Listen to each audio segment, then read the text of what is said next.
Let's play Pokemon Yellow with Marowak, Dugtrio, and Sandslash and see which 2-stage ground type is the best in a solo challenge. Here is a cute piece of trivia. If you replace the Pikachu starter with Marowak in Pokemon Yellow, it appears as a ghost when Professor Oak catches it. I think what goes on here is that the game displays any wild Marowak as a ghost just by default, and the developers just put no Marowak in any of the encounter tables so that this never happens outside of Pokemon Tower. Okay, Editor Scott here. When I was going through all the footage and reviewing this voiceover, I was like, is that actually true? Let's go and look in the code and find out. By the way, if you think this is a little bit too early into the video to be taking a complete tangent, you clicked on a 2-hour video. What did you expect? Okay, so all of this is not nearly as simple as I thought it was. There are actually wild encounter Marowak in the game. They occur in the Safari Zone only. This made me initially think that maybe the code is only showing you the Marowak if you've already defeated the ghost, because you have to have done that to get to the Safari Zone. But looking into the code, that flag is only checked when the Marowak first appears and you battle it. So that's not the reason. I then thought that maybe the Safari Zone encounters are being created in a different way. After all, the battle mechanics are very different. But no, this is also not the case. If we follow this logic, then it should still be a ghost sprite when you see it in the Safari Zone, and that's not the behavior that we observe.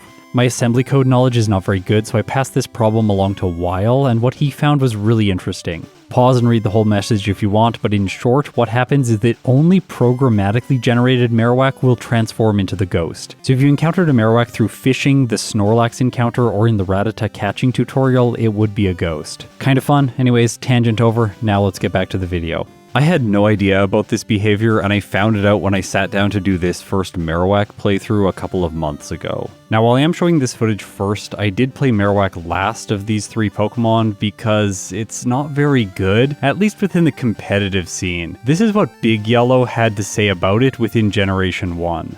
That was a look at all 7 fully evolved ground-type Pokemon in RBY, featuring Marowak from Pokemon Gold and Silver.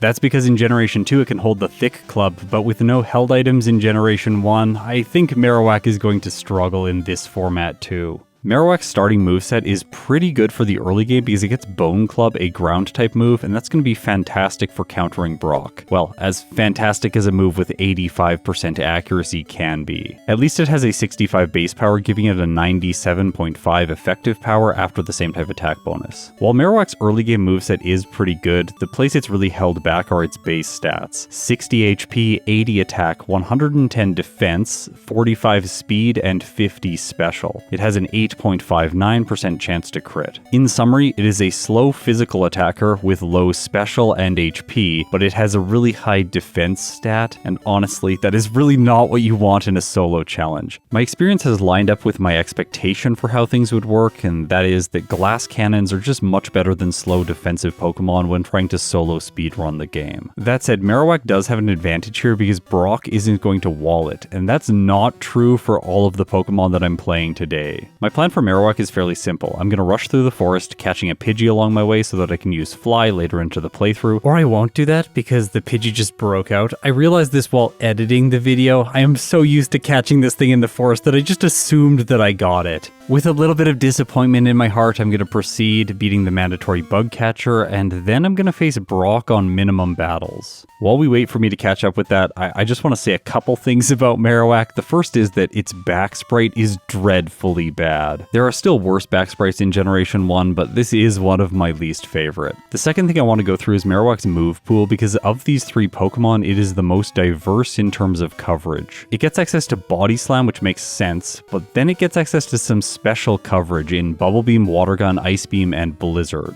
It gets the 3 fighting type moves, all 3 ground type moves, and Fire Blast. Oh, I'm wondering if Alolan Marowak's fire typing is a reference to the fact that this thing learned Fire Blast in Generation 1. I have no supporting evidence for this claim, but it is the only one of these 3 ground types that can learn this move. This expanded coverage is great, but with base 50 special, I don't know if Marowak is going to be able to take advantage of it. My assumption going in is that I'm going to be using mostly physical attacks that are ground and normal type. Note, Marowak does not learn Rock Slide like the other 2. Special moves are probably only going to be useful when the enemy is weak to them and has a low special stat. And that is exactly the case for Brock. Water Gun would be perfect here, but no, I can't get it until Mount Moon. If only Marowak had a way to learn moves other than leveling up or with TMs. Luckily for you, as as a human being, you can learn in a variety of different ways. And I'm pretty proud of myself because I think this was a brilliant segue to the sponsor of this video. Well, brilliant. If you're watching my content, I assume you're into math, data analysis, programming, and maybe AI. On Brilliant, you can learn about those topics through thousands of interactive lessons. The interactive part was really important to me because I was never able to learn without doing. It's just the most effective way to internalize new skills and knowledge. Their lessons also let you build problem-solving skills, like in this probability series that I took in order to improve my understanding of accuracy and critical hit mechanics in Pokemon. After all, they are really relevant for these ground types. Brilliant also lets you develop a powerful daily learning habit, and that's a big reason why I believe in their platform. Because daily incremental learning is something that I always try to apply each and every day in my life, and especially to this channel. I want to highlight two pieces of content on Brilliant that are relevant to solo running Pokemon games. The first one is exploring data visually, which I love because of my overlay, and the second one is predicting with probability. Also, there are tons of programming courses that I haven't even dug into yet. To try everything Brilliant has to offer for free for a full 30 days, visit brilliant.org/ScottsThoughts or click on the link in the description. You'll also get 20% off an annual premium subscription. Now, back to the video, it's time for Marowak to face Brock.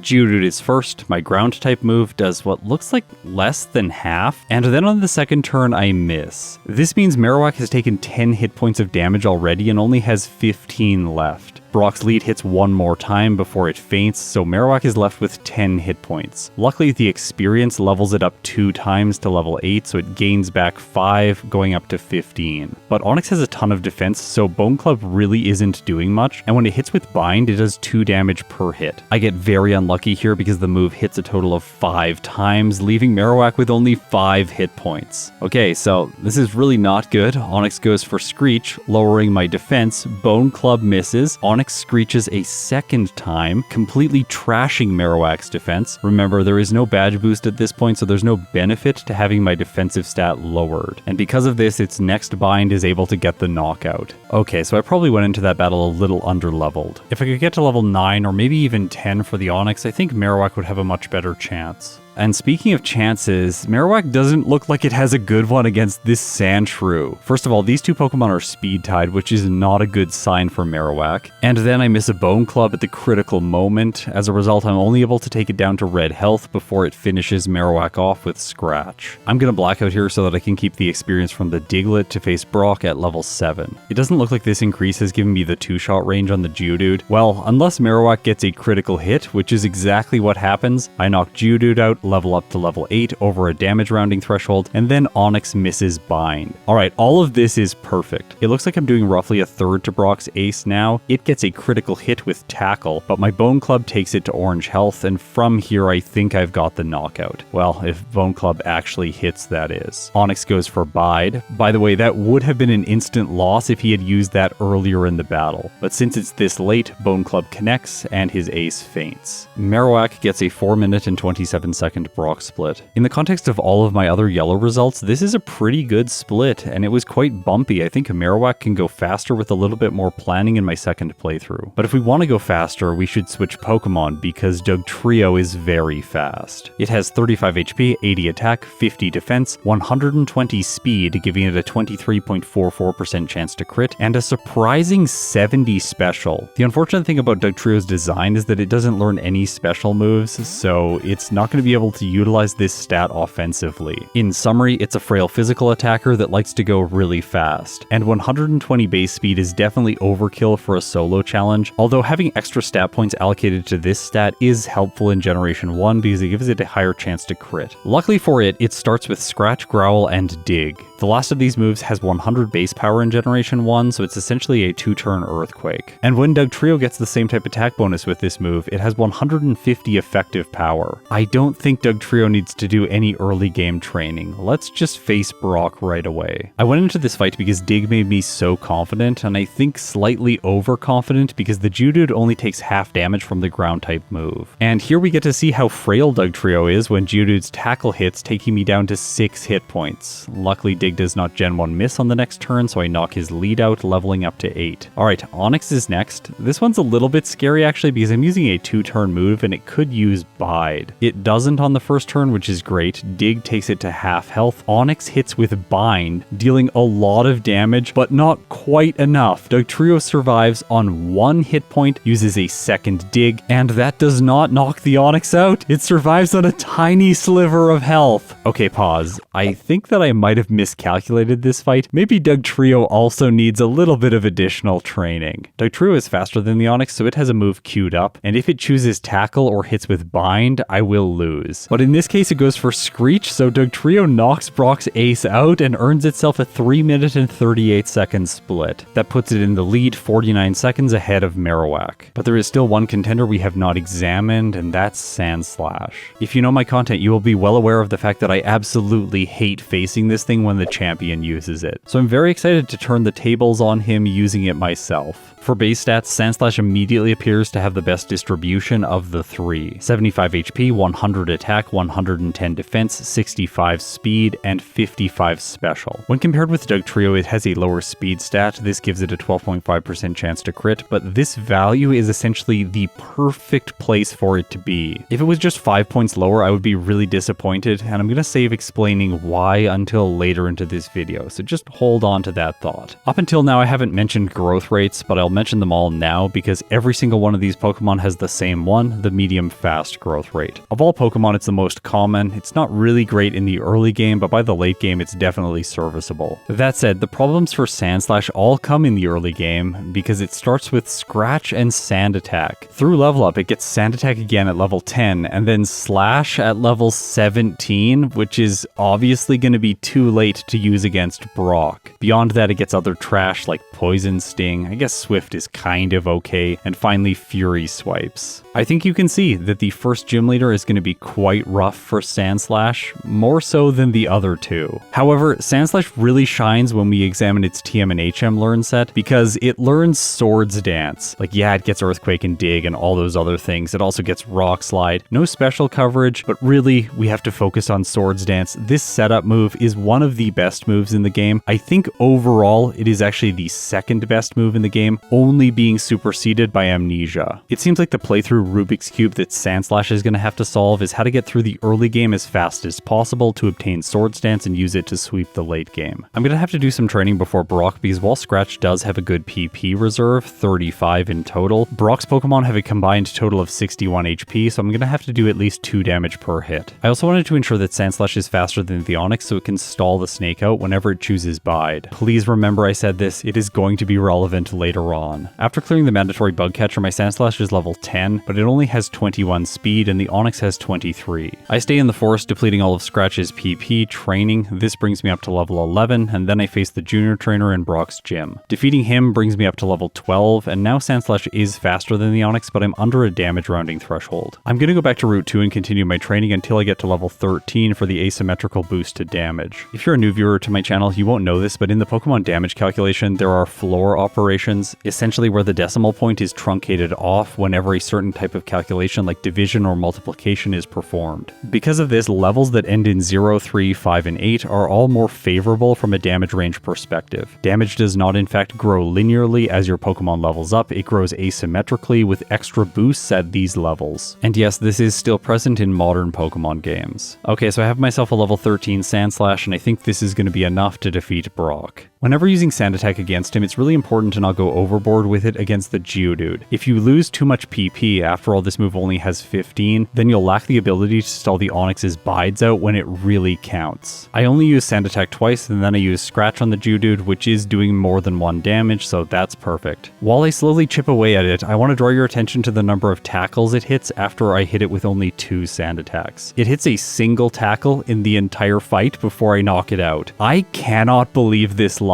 It was so good. By the way, another Generation 1 mechanic that I should explain, accuracy. When it is dropped, it goes down to 66% from 100%, and then down to 50% from 66%. From there, the diminishing returns only increase. So a general rule of thumb I have for myself is if I'm going to be using Sand Attack, I want to use it the minimum possible times. But this doesn't really apply to the Onix. I'm going to use Sand Attack once or twice on it unless it chooses Bide, which is exactly what it does right away, so now I want to set up until it unleashes energy, and then I can start using Scratch to deal damage. Sandslash is dealing more than 1 point per turn, which is perfect, and Onix goes for another quick bide, giving me the chance to fully establish 6 sand attacks against it. Now it's not going to hit with Tackle or Bind. If you play later generation Pokemon games, you'll probably assume the same is true for Bide, but in Generation 1 it bypasses accuracy checks, so I still need to be careful. And that's why I planned for this, conserving my PP against the Onix. As a result, I am able to last and finish off Brock's Pokemon. So of the 3, Sandslash by far has the worst Brock split of 8 minutes and 22 seconds. That puts it 4 minutes and 44 seconds behind Dugtrio. And the difference in those 2 times is more time than Marowak's Brock split. Being this behind, Sandslash has an uphill battle from here. Just over the horizon, things do not look better because Misty is next and her Pokemon are known for their speed. While Sandslash isn't a fast Pokemon, I did say that its base 65 speed is the perfect value, and I stand by that. See, I told you this would come up again. At level 17 it learns the move Slash, which has a high critical hit rate, and in Generation 1, critical hit rate is determined by the Pokemon's base speed. The calculation for a regular crit is fairly simple: divide the base speed by 2, floor the result, and then divide it by 256. For high critical hit rate moves, things are a little bit different. You take the base speed divided by 2, floor the result, and then multiply it by 8. The minimum function featured in this formula compares the 2 results then and takes the one that is lowest. In this case, if a Pokemon has 64 speed or higher, the result of the initial calculation will be 256. As a result, the move is going to calculate the critical hit probability using 255 divided by 256. This leaves a 1 in 256 chance that the move does not score a crit. For the rest of the video, I'm going to refer to this as a guaranteed critical hit, despite the fact that there is a small chance that my Pokemon doesn't get one. So Sandslash's base 65 speed is perfect because it is guaranteed to get critical hits when using Slash. I think this is going to be the perfect mid-game move for it to use to get itself to Swords Dance. And speaking of the setup move, in Generation 1, whenever you get a critical hit, it bypasses all stat changes, both the enemies and your own. To boil things down to their most simple form, the damage is calculated based on the Pokemon's stats that would be present in the summary page. This does mean it bypasses badge boosts, so the stats that you see in the bottom left are not going to be the stats used to calculate Slash's damage, because those stats include the badge boosts even when I'm in the overworld, just for convenience. In the top left you can see my Pokemon's moveset, and if that Pokemon has the base speed requirement for high crit rate moves to always crit, then those moves will have their effective power displayed with the critical hit modifier factored in.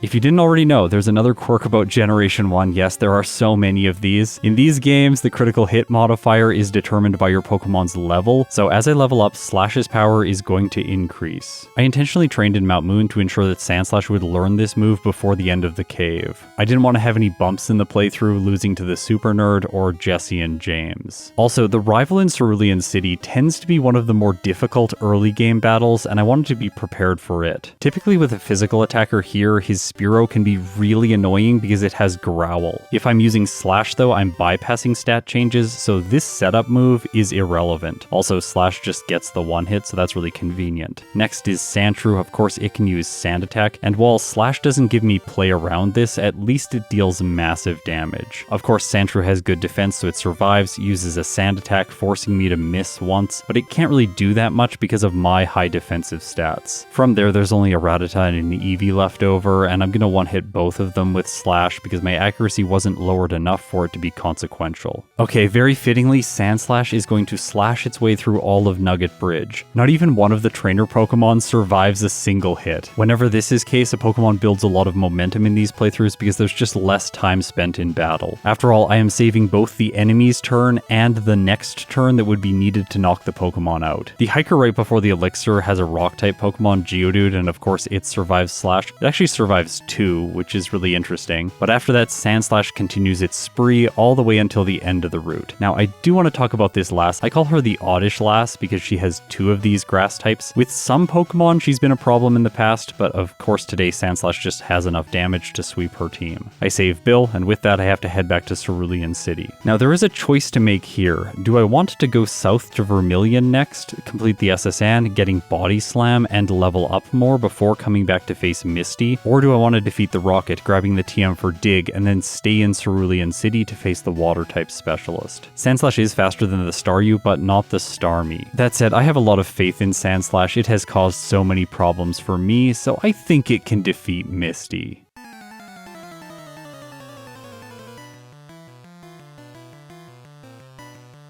Going into this fight, I just want to draw your attention to the fact that I have forgotten to teach Dig. Slash is very good, but Dig with the same type attack bonus would have an effective power of 150, which is of course higher than Slash. That said, there is another advantage to using Slash here instead of Dig. The fact that it bypasses stat changes. Misty does have an X defend, and she can use one of them on each one of her Pokemon. Sandslash one-hits the Staryu, moves onto her Ace. It moves first using Water Gun, which does less than half to Sandslash. My Slash does more than half to her Ace, so I think I'm going to win if it uses Water Gun again, or if she chooses her X Defend. Starmie attacks, going for Water Gun. As a result, Sandslash survives on 11 hit points and defeats Misty. That's a second split of 16 minutes and 24 seconds. Right after the battle, I fix my mistake teaching Sandslash Dig, and then I head south towards Vermilion City. On the way, I have to face this junior trainer who I call Sandy. Her Pidgeys can be really annoying if you don't have one-hit ranges, but with Slash, I do. This is not going to be the last time we see her today. On the SS hand, I get two important TMs. The first one is Rest, which I'm picking up now because it's probably going to be useful in the late game. After that, I pick up Body Slam, which is a good alternative to Slash. In general, it's going to be doing less damage just because it won't be guaranteed crits, but it does have the chance to paralyze, and later on, the fact that it doesn't have a high critical hit rate is going to become an advantage. The rivals next, his team is an easy sweep for Sandslash, and that opens the way to Surge, one of the worst gym leaders in all of Generation 1. Actually, no. He is the worst gym leader in Generation 1.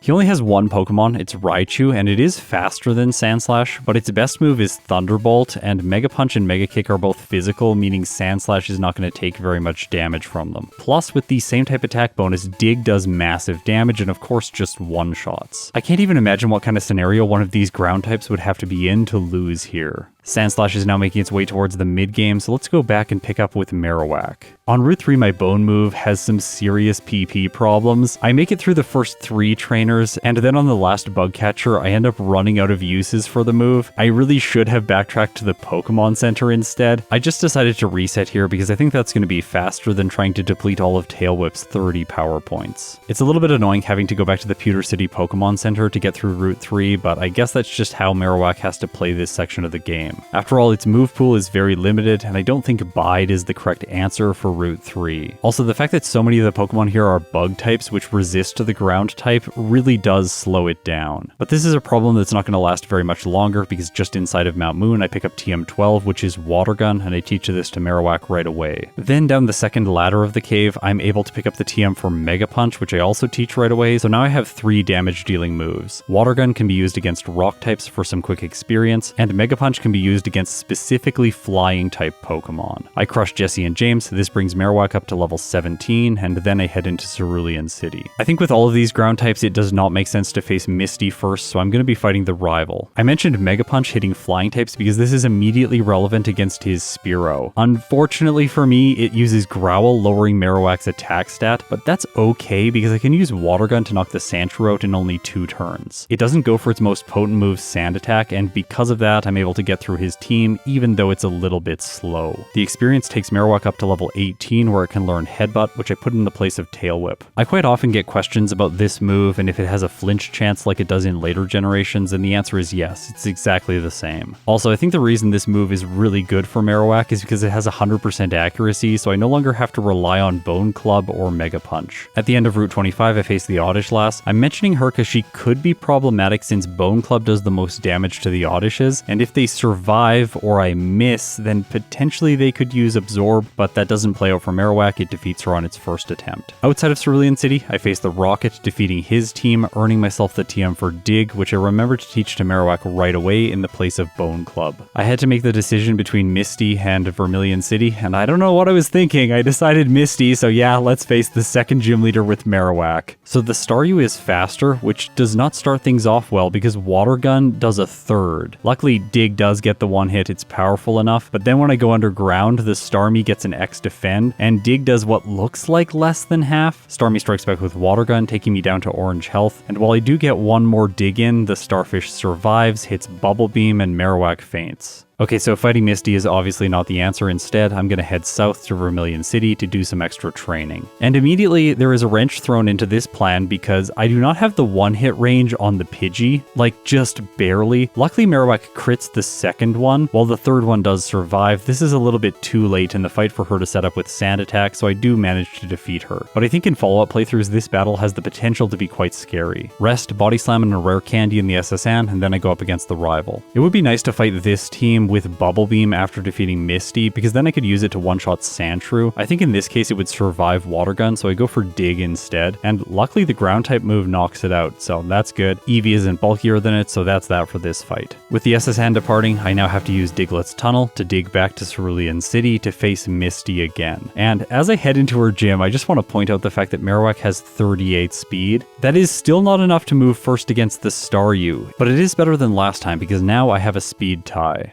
Marowak wins it going underground with a Dig, Misty does not use an X defend, and I one-shot. Starmie's next, it uses Bubble Beam, okay that's not good. It does more than half and lowers Marowak's speed. Although, this does trigger the badge boost, increasing my attack stat to 70, which is going to give Dig more damage, but still not enough to get the one hit. However, then Misty comes through for me using an X defend at the perfect moment, and that allows Marowak to win. That's a Misty split of 18 minutes and 27 seconds, but Marowak really didn't earn it. Okay, here's Surge. The section of the game after Brock is a little bit interesting with Dugtrio. Like Marowak, it has PP problems with Dig because this move only has 10 uses, but unlike Marowak, it has a secondary attacking move in the form of Scratch to make it through this area without having to backtrack. This is where a subtle difficulty for Dugtrio starts to emerge. Unlike Sandslash and Marowak, it does not get a moveset upgrade until much later in the game. The next useful move for it is Body Slam, or maybe Sand Attack at level 24, but generally this move isn't great when the player is using it. That's the one place where it seems extremely useful.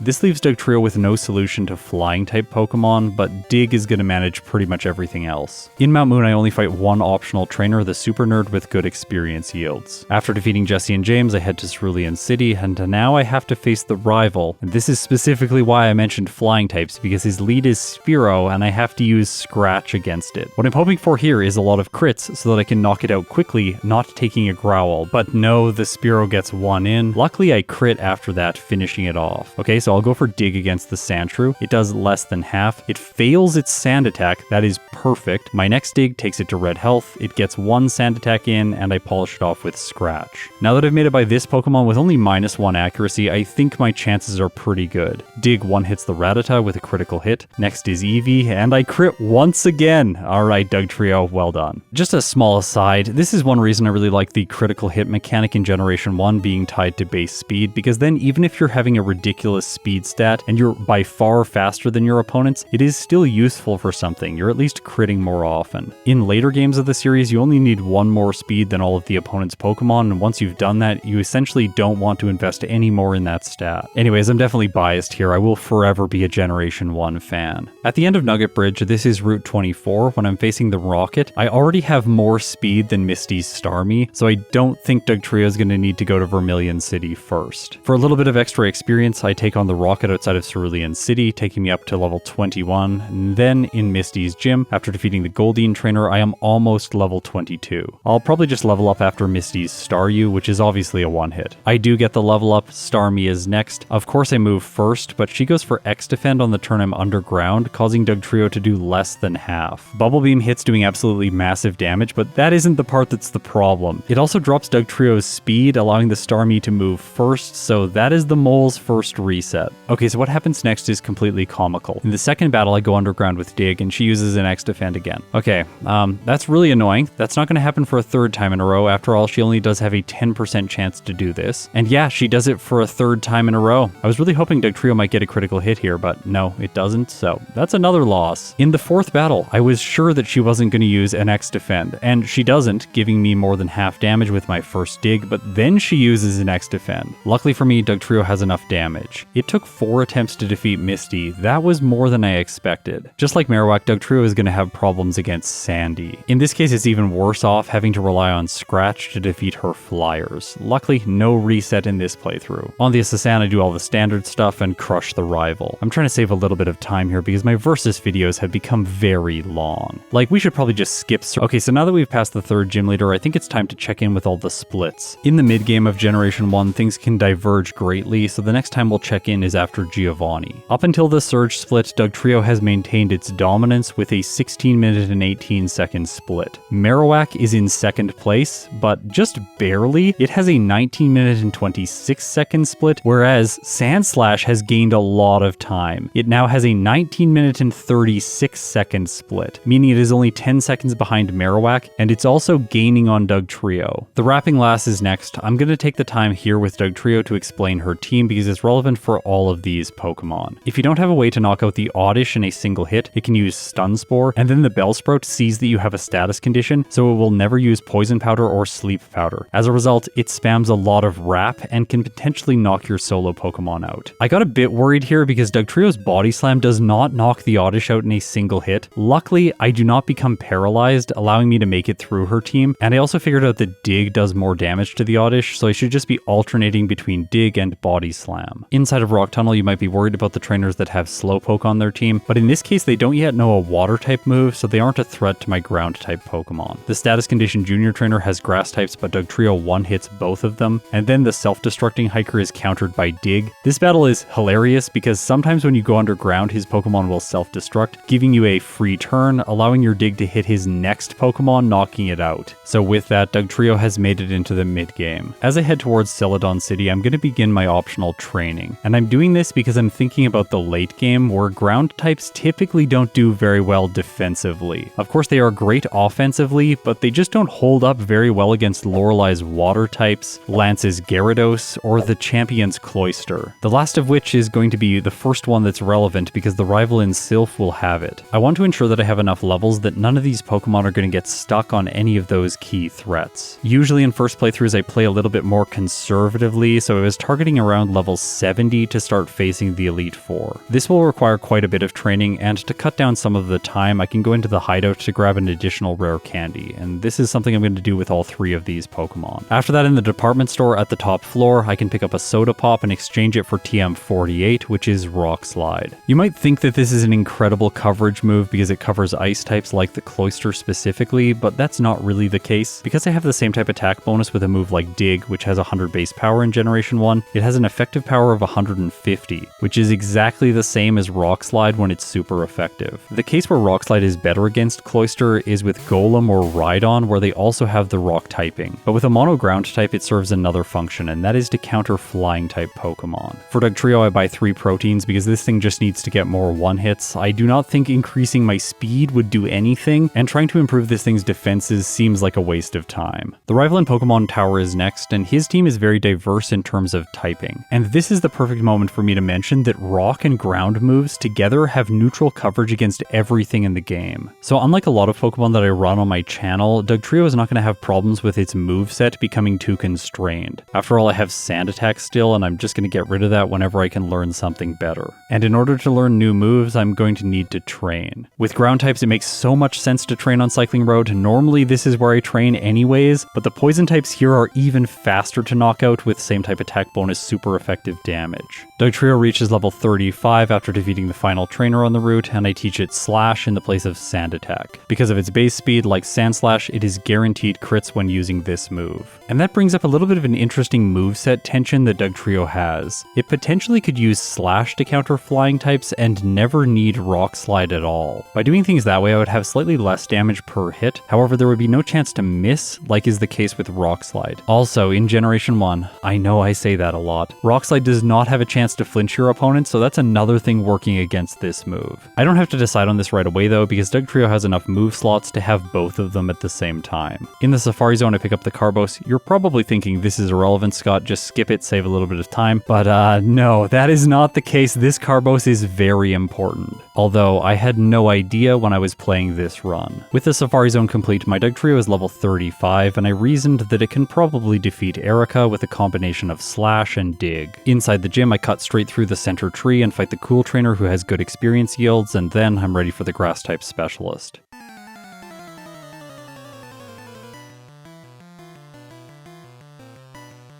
Her lead is Tangela, which is a mono grass type, the only one in the game actually. I'm really thankful that Dugtrio has Slash for this thing because I'm going to be able to 2-hit. Well, unless it uses Mega Drain and heals itself. Even then though, I'll just knock it out in 2 more hits and it's not going to take me down with Vine Whip. With Tangela defeated, now she has 2 grass poison types and Dig is going to do neutral damage to them. Dugtrio crits the Weepinbell, knocking it out in a single turn. Gloom is next, it goes for Petal Dance, which by the way plays an animation even if it doesn't hit. Dig connects doing massive damage and the Gloom survives, letting it hit with its second Petal Dance, and it knocks Dugtrio out. I really did think that I would have enough damage to take it out in 1 hit from Dig. I guess I should level up a little bit more. The trainers in the gym are going to be quite quick to sweep because most of them have poison types. Doing this training brings Dugtrio up to level 37, and then I try Erica again. Still, the Tangela is going for Mega Drain, which is really annoying because now I'm probably not going to survive the Gloom's Petal Dance if it gets another one in. Luckily, the Weepinbell without a crit is still a 1-hit. However, the Gloom does survive, and so Petal Dance once again gets the win. Coming here was a mistake. I could go to Saffron City instead and do training in Silph, which just makes so much more sense. A long time ago, Vanman said to me that he thinks Erica is the most consistent gym leader just because you can put her off until right before Giovanni. So even with Pokemon that are weak to her grass types, you don't have to fight her until you're very over-leveled. Plus, training is not the only benefit that Dugtrio can derive from going to Silph.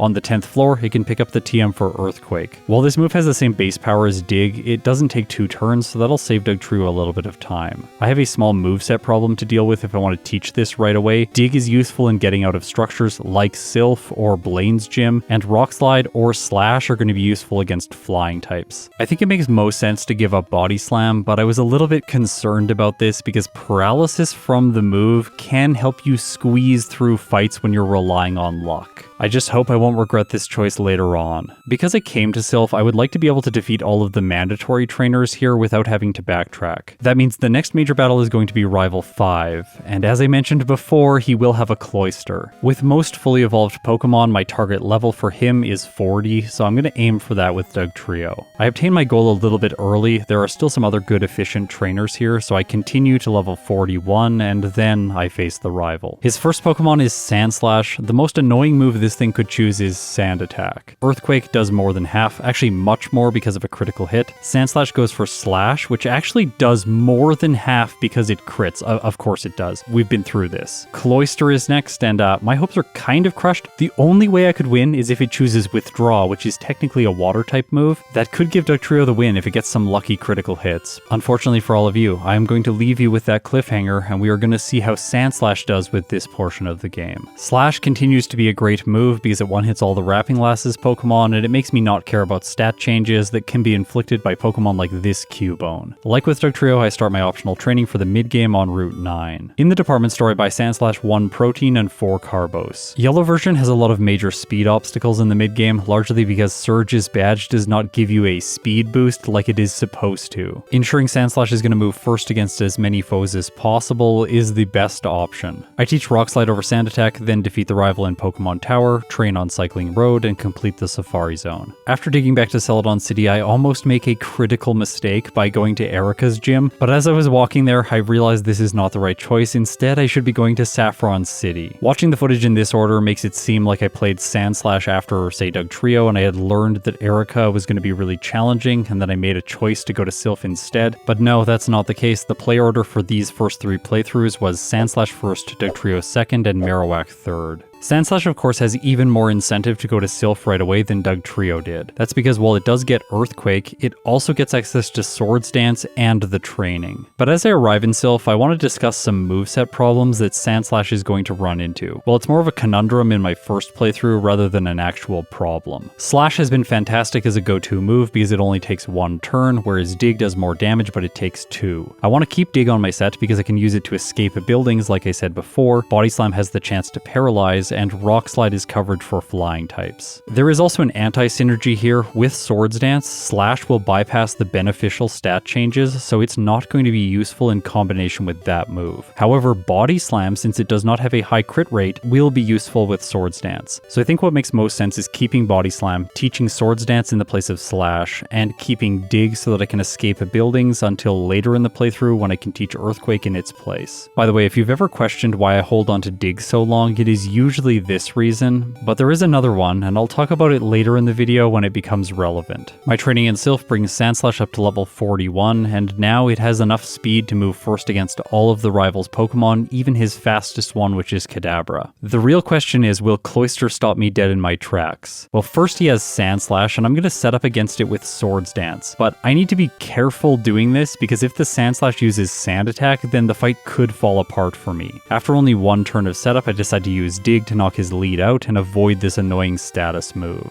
Next is Cloyster. I don't think setting up here makes any sense, so I'm just going to go for Dig right away for maximum damage and hope that I get the knockout. And Sandslash doesn't, likely because of a critical hit, but Cloyster just goes for Withdraw, and I knock it out with Body Slam. Magneton's next. Body Slam probably would have done enough damage, but Dig is just a little bit safer since I don't know the damage ranges yet. But I can go back to the normal move for Kadabra because it has like no defense. All that's left is Flareon and of course Dig one-shots, so Sandslash defeats Rival 5. This is a split of 36 minutes and 18 seconds, and so far Sandslash has done it without a reset. Marowak is jealous though because it has 3 resets. It's definitely not doing as well. For the Wrapping Lass, I can utilize the Dig Body Slam strategy, and then in Rock Tunnel I can teach Bubble Beam and sweep through Pokemon like the Cubone as well as the self-destructing Hiker. Well, that is if I make it to him, because the status condition junior trainer's Oddish survives. This allows it to use Stun Spore, paralyzing Marowak, and then Bulbasaur gets really annoying, dealing a lot of damage. I take it down to red health. Bulbasaur uses Vine Whip, dealing massive damage, but Marowak survives, gets one more Body Slam in, and finishes her off. Okay, so now I can sweep through the self-destructing Hiker's team with Bubble Beam. After completing the hideout, I go to the department store and buy 4 Carbos for Marowak, same reason as Sandslash. Unlike the other two, it can't learn Rock Slide, so it's not going to get that moveset update, but I can teach it Ice Beam. While this move is special, it serves a similar function that Rock Slide does. It gives Marowak a way to hit Flying-type Pokemon for super effective damage. The mid-game routing is the same as the other two. I go to Tower, then Cycling Road, and finally the Safari Zone. Of course, after my experience with Dugtrio, I knew that I should not be going to Erica's gym, so in this case Marowak is also going to go to Silph next. I'm really used to this section of the game having a lot of divergence, but in this case all of the Pokemon feel like they're on rails. They're just doing the same thing. Just like the other two, Marowak arrives at Rival 5 at level 41. There is some upside here with Marowak because if Ice Beam freezes, then the Sandslash won't be able to do anything, but I don't get the status condition. It just goes for Swift, getting a critical hit, actually doing a decent amount of damage before I knock the lead out. Next is Cloyster. I'm going to need to get lucky here. I go for Dig and it does less than half, but Cloyster just uses Withdraw. That gives me another Dig. It does not KO. Then Cloyster uses Clamp, dealing massive damage, but Marowak survives with 22 hit points. I take Cloyster out and move on to the Magneton. So Dig is going to one hit, but the Kadabra that's next has 84 speed and Marowak only has 71. So if it goes for Confusion or Psybeam, I think I lose, but it goes for Disable, disabling Body Slam, the move that I chose. That means I don't get to attack this turn, so I'll have to use Dig and hope that it goes for Disable again, which is exactly what it does. As a result, I knock the Kadabra out and move on to the Flareon. Marowak's faster, has super effective damage, and the rival is defeated. Marowak gets a Rival 5 split of 38 minutes and 2 seconds. But what about Dugtrio? Did the Cloyster end up going for Withdraw? Well, no, it went for Clamp and knocked me out. Instead of trying this battle again, I'm going to go to Koga's gym and get some more experience. After all, the mandatory jugglers are going to be really easy here because I have a strong physical move, and the non-mandatory tamers have exceptional experience yields. After crushing all of them, I'm partway through level 43, and I figured this would be enough to defeat Koga.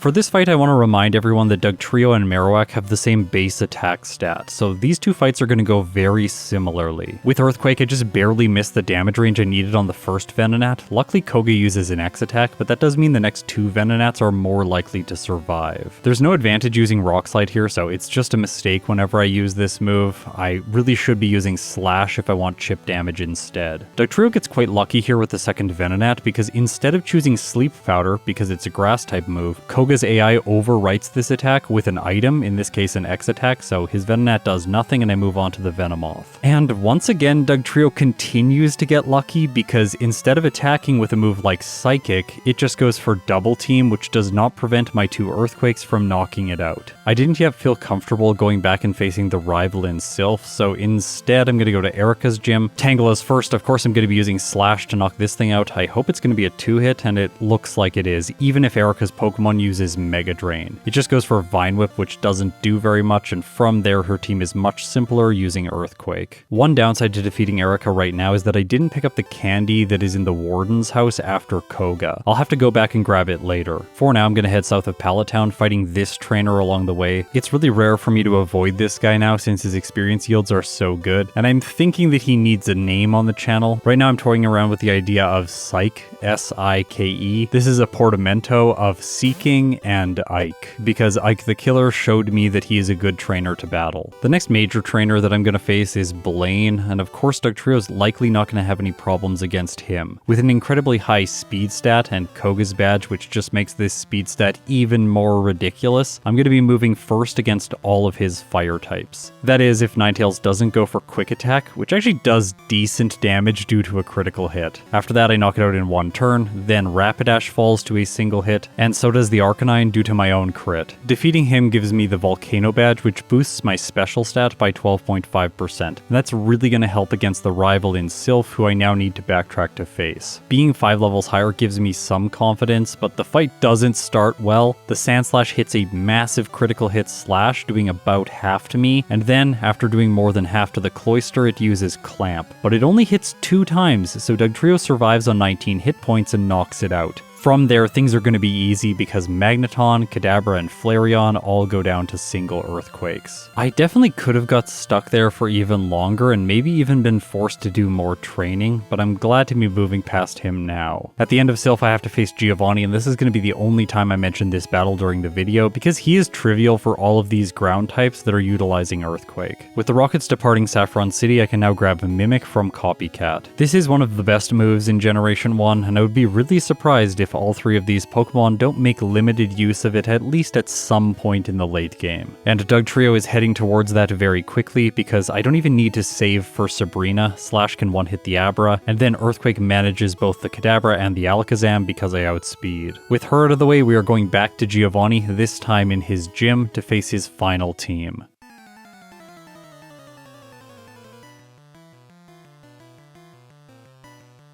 It's a mirror match of Dugtrio versus Dugtrio first, but mine's way faster and stronger, even though it's a lower level, and I one-shot with Earthquake. By the way, if you're wondering why that's the case, it's just because I have badge boosts and stat experience. Also, my DVs are perfect because that's how I play all of these challenges for fair comparisons. The Persian that's next does end up surviving, and it does massive damage with Slash. My Dugtrio survives with orange health and gets the knockout, but I'm not feeling very confident against his final ride-on now. Then, the Nidoqueen survives my hit with Earthquake, which I did not expect. It just goes for Tail Whip, lowering my defense and badge boosting my attack. I'm not going to level up before the ride-on, so maybe this boosted damage is going to give me the win, but no, it doesn't, and the Rock type chooses Earthquake, knocking Dugtrio out. In retrospect, I think I should have tried Giovanni again. I could have lucked through if the Persian didn't get Slash. But instead, trying to be safer in my first playthrough, I battle some trainers in the gym, and then I go back to the Warden's house to grab the rare candy. To ensure that I don't have another reset here, I use 10 rare candies, boosting Dugtrio from level 50 to 60. At this level, Giovanni is is straightforward. I can one-hit the Persian and the Nidoqueen now. The Rhydon does still survive, but it's dedicated to being bad, choosing Fury Attack. That gives Dugtrio a final gym split of 44 minutes and 7 seconds. I'm wondering if Marowak can go faster because it got lucky during the Rival 5 battle, and Dugtrio definitely didn't. Since I have more experience with this playthrough, I can also fight Erica first and then not have to backtrack for the Warden's rare candy. Ice Beam helps me manage the Tangela in 2 hits, and from there Dig one-hits both the Weepinbell and the Gloom. This is one battle in the mid-game of Yellow where a high speed stat doesn't matter. Fuchsia City's next. I fight the 2 mandatory jugglers as well as the optional tamers for experience, and then I go up against Koga. This fight just sort of progressively gets worse for Marowak. I'm able to one-hit the first Venonat because I have a little bit more experience than Dugtrio did when I came here, but then the second Venonat survives, and the third one puts me to sleep with Sleep Powder, starting to chip away with Double Edge, and it even crits with its second attack. Luckily for me, I wake up, it misses a Sleep Powder, and then I knock it out. Okay, Venomoth is last, but I have very little health remaining. But I really want everyone to pay attention to this specific moment, because when Venomoth chooses Psychic, it gets a Gen 1 miss, so Marowak has a chance to attack. But Dig does not finish off Koga's ace. However, it just gives me another attack because it chooses Double Team, and this does not prevent Marowak's next damage, so I end up winning. I can't believe that just happened. Well, Marowak is continuing to get lucky in the mid-game. With Koga defeated, I can grab the Warden's rare candy and then fly to Pallet Town. From here, we're gonna go south, fight the Fisher, and then head into Pokemon Mansion. While I'm exploring this area, which was very confusing when I was a kid, I never knew to jump down the, I don't know, it's like jump off a ledge or something. How does this blue stuff suggest you should walk in it? I just thought it was a wall. Anyways, I want to take some time and really talk about Blaine, because he is surprisingly very good in Yellow version. If you played a lot of Red and Blue, you'll not know that his gym requires you to answer the questions in Yellow version. You can't just talk to the trainers if you want to battle them. And his team is also majorly upgraded, being all fully evolved with decent movesets. In the history of my channel, he is likely the gym leader that has caused the most resets with Pokemon that should be strong against him. For example, when optimizing Starmie, I spent way too much time thinking about him because yes, it was a difficult battle, and I could see that being the case for Marowak.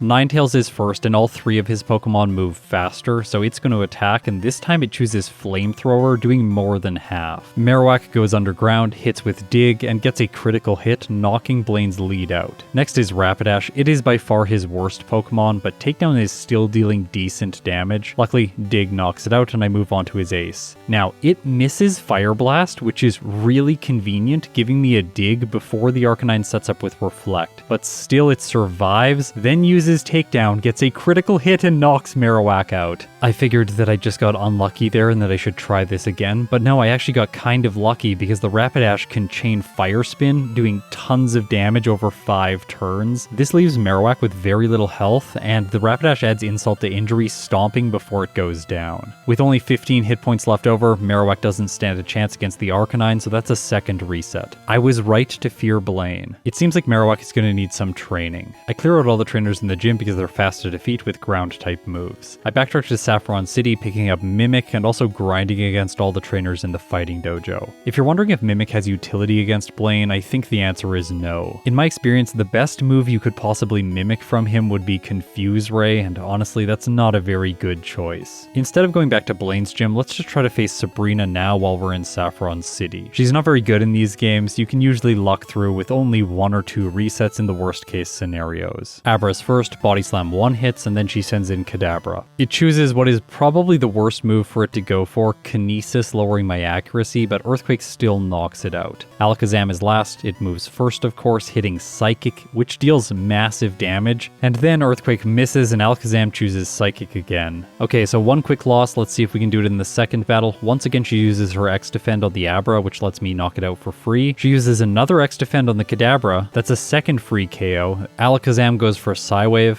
Oh, that's actually a decent amount of damage, but it doesn't matter because Earthquake hits, and that's that. So back to Blaine it is. Let's see if Marowak can do it now. I am a higher level, but I'm still not liking how things start because Ninetales uses Flamethrower. That leaves me with half health for the Rapidash. It goes for Growl, lowering my attack stat, but I still get the KO. Okay, Arcanine's going to be a 2-hit. It is by far his most defensive Pokemon, and improving its defenses further, it uses Reflect. As a result, Earthquake does about a third. It chooses Fire Blast, Blast and Marowak faints. Just so you know, Blaine does not have good AI, so he's just randomizing his move selection, and this Ninetales is getting a lot of flamethrowers. The Rapidash does not lower Marowak's attack stat, and the Arcanine doesn't go for Reflect. Instead it chooses Takedown, which Marowak easily shrugs off, and with one Earthquake, I knock his ace out. This victory gives me the TM for Fire Blast, which Marowak can learn, but I'm hoping I'm not going to have to use it because it has 85% accuracy. And I also have 85% accuracy because I accidentally jumped down this ledge. This happens so many times to me when I was a kid. I was always so nervous approaching this gym. Anyways, inside I do battle against Giovanni. His lead Dugtrio is faster than Marowak, so it could KO me with Fissure, but instead he just chooses Guard Spec. Earthquake one hits, he sends in Persian, it just fails a Screech, sets up double team, I miss once, it screeches, lowering my defense, but then I knock it out. I think having my defense lowered there was a benefit for Marowak because now I'm faster than the Nidoking and I can knock it out with one Earthquake. Okay, last is Rhydon, and I have saved Bubble Beam on my moveset just for this thing so that I have 4 times damage. And you know what? I do not get the one hit. The Rhydon actually survived. While that is surprising, the Rhydon is trash. It just goes for Horn Drill, which cannot hit a Pokemon that is faster than the user. So yeah, he loses. That gives Marowak a Giovanni split of 52 minutes and 29 seconds. So it's definitely not faster than Dugtrio in this leg of the race. But Sandslash with Swords Dance has a real chance. If this is one of your favorite Pokemon, you are about to be very pleased because it's gonna shred its way through the next section of the game. Inside of Koga's gym, I decided to take the more conservative approach. Again, this is my first playthrough, so I'm battling a Tamer for extra experience. With more perspective on these Pokemon after playing multiple playthroughs, I can say with certainty that Sandslash does not need this. Now previously, I alluded to the fact that Koga has good AI, meaning the Venonats are going to prioritize Sleep Powder whenever I don't have a status condition. By the way, the first AI modification tells the opponent when you have a status condition so that they don't just continuously spam these moves. I knew that the Venonat was going to put me to sleep, but I figured after just one turn of setup with Swords Dance, I would be able to one-hit all of his remaining Pokemon. So as long as I wake up in a decent amount of time so that I have health to sustain one Psychic from the Venomoth, then I will be able to win. Sandslash sleeps for a total of 2 turns, wakes up on the 3rd turn, which you don't get to attack on in Generation 1. After that, I use Dig and knock out Koga's Venonat. The next 2 Venonats follow suit, and he sends in his ace Pokemon, which of course is a Water Grass type.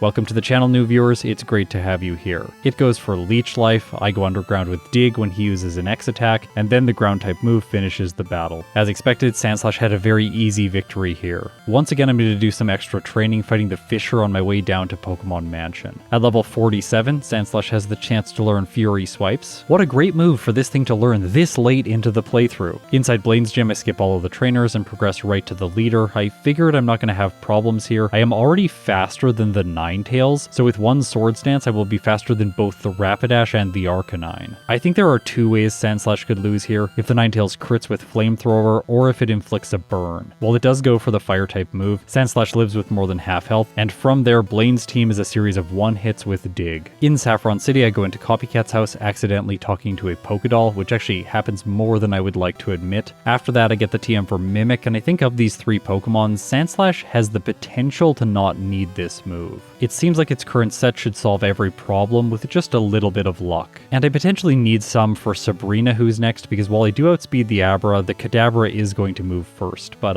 it just chooses Recover, so that gives me a free setup with Swords Dance. This badge boosts my speed so that I move first on the next turn, knocking it out with Body Slam. Her last Pokemon is Alakazam. I was not able to badge boost my speed to a fast enough level to move first against it, but it just chooses Psywave, giving me a Dig, and that's that. Okay, so time to face Giovanni, and instead of jumping over the ledge, this time I realized that I forgot Erica. Yeah, that happened because Sandslash was doing so well in the mid-game that I didn't have to backtrack at any point because I was losing fights. I think it's highly likely that I would have forgotten Erica with either Marowak or Dugtrio if they hadn't had problems. I'm not going to narrate this fight, it is just as trivial as Surge was earlier on, so let's just cut ahead. Giovanni. Sandslash could lose to a Fissure, but of course he chooses Guard Spec, and then and my Body Slam knocks Dugtrio out. I took a little bit of damage from Dig, it doesn't really matter. I decide to set up one more time on the Persian. I felt fairly safe here, and I just want to make it to the Rhydon with enough damage to one-hit. I was a little surprised when I didn't one-hit the Persian, but this is just because Sandslash got a critical hit. I didn't want to spend 2 turns knocking it out, but now I have to. Both Nidoqueen and Nidoking go down to a single hit from Dig, and that leaves only Rhydon. With +4 and super effective damage from Dig, it's a one-hit. Alright, so Sandslash is doing really well. Its time is currently under 45 minutes as I exit the gym. As I'm walking over to face the rival on Route 22, I just want to mention the fact that Sandslash still has no resets. Is there the possibility that this thing makes it through its entire first run without a single one? Honestly, with how things have been going, I think that is possible. Maybe not likely though. After all, we have Lorelei coming up very soon, as well as Lance's Gyarados. But I feel like a little bit of a broken record here. First, I am going to have to face the rival's Cloyster. That said, in this battle, his lead Sandslash is quite bad, making the Cloyster much easier to set up for. The reason is simple. Sandslash lacks Sand Attack, which it had before. I don't really care if it hits me with Slash, Poison Sting, Swift, or Fury Swipes. Also, I didn't think that I needed +6, so I just go to +4, then knock out his lead, as well as the Execute, and move on to the Cloyster. For maximum accuracy and damage, I use Dig, which easily one-shots, and from there I clean up the Magneton, Kadabra, and Flareon, and I've made it to Victory Road. Okay, so what could possibly go wrong to give Sandslash a reset? Lorelei could crit, something like that, but you know what else could happen? I could decide to face trainers in Victory Road. You're probably thinking, Scott, these people are terrible, it's not relevant at all, just skip ahead to the league, we've waited long enough. And to that I have to say, well, just check out this battle against the Cool Trainer. She has the Bellsprout line on her team, which I thought would be easy to knock out utilizing Dig. What I wasn't anticipating is the fact that Sandslash gets a Gen 1 miss against the Victory Bell. That allows the Grass type to use Sleep Powder, and of course I don't wake up, it hits me with a super effective critical hit Razor Leaf, and Sandslash faints. I couldn't reset here because I didn't save before the battle. So because of player error, Sandslash is going to be held back a little bit before the league. If there was any tension going into this video, hopefully I diffused that right at the beginning saying Marowak was bad, but now we know why. Well, do we? Because Lorelei hasn't even happened yet, and so I want to prepare for her as well as possible. To do that, I fly to Cerulean City and then walk to the power plant where I can pick up one more rare candy. This whole excursion costs around 40 seconds of real time, and I really like to cut it if possible. But I have a sinking feeling that Lorelei is about to crush 2 Pokemon's hopes and dreams. Before that though, there are 2 tasks left. First, I have to defeat the rival on Route 22. Once again, Marowak gets lucky here. It's able to use Ice Beam against both Sandslash and Execute, and then the Cloyster just spams Withdraw again, giving me a free knockout. Okay, so I'm not going to be able to rely on luck like this for follow-up playthroughs. I definitely will need a better plan. In Victory Road, I fight a total of 4 trainers, and yes, one of them is the trainer that knocked Sandslash out. Of course, Ice Beam one-hits the Bellsprout, but it doesn't on the Weepinbell. She uses a healing item and then attacks with Razor Leaf, and it gets a massive critical hit. But Marowak hangs on with 2 hit points and knocks Weepinbell out. Okay, I'm not going to take the same chance with a special move against the Victory Bell. Using Earthquake, I'm able to one-shot it and make it to Indigo Plateau. I have a total of 12 rare candies, so I can boost Marowak from level 57 to 69. But I'm not done my prep yet. I teach Rest in the place of Bubble Beam and Mimic in the place of Body Slam. This last choice is definitely going to have future implications. But we also need to get Dugtrio prepared for the league. Without Ice Beam against Rival 6, it doesn't have a good way to defeat the Execute, which is very problematic. While it does know Solar Beam, it also knows Leech Seed and Stun Spore, 2 moves that can fundamentally mess your Pokemon up in a long fight. Of course, Slash has the most damage, now an effective power of 134, but this is just barely not enough to knock out the eggs. Okay, so Stun Spore is probably the worst move it can choose. In this case, it goes for Leech Seed, which I think is the middle of the road option, because of course Solar Beam would be a free knockout. Slash knocks it out on the next turn, and now I have to contend with the Cloyster. But unlike Marowak, Dugtrio has another advantage here, which is its high base speed, because I get a critical hit, knocking the Shellfish out in a single turn. His final 3 Pokemon are of course not a threat, so let's skip ahead to Victory Road. With Dugtrio, I face the most number of trainers here, because I think it has the least amount of play against Lorelei, who's coming up. I really don't want Dugtrio's solution for her to be just critting a bunch of her Pokemon, but I have a fear that that might be what's needed. After a total of 7 trainers, Dugtrio is level 64, and it is worth remembering that I have already used 10 rare candies, so there's only 1 left over in my inventory. I decided to save it for later on, and now we get to see how Dugtrio does against against the first Elite Four member.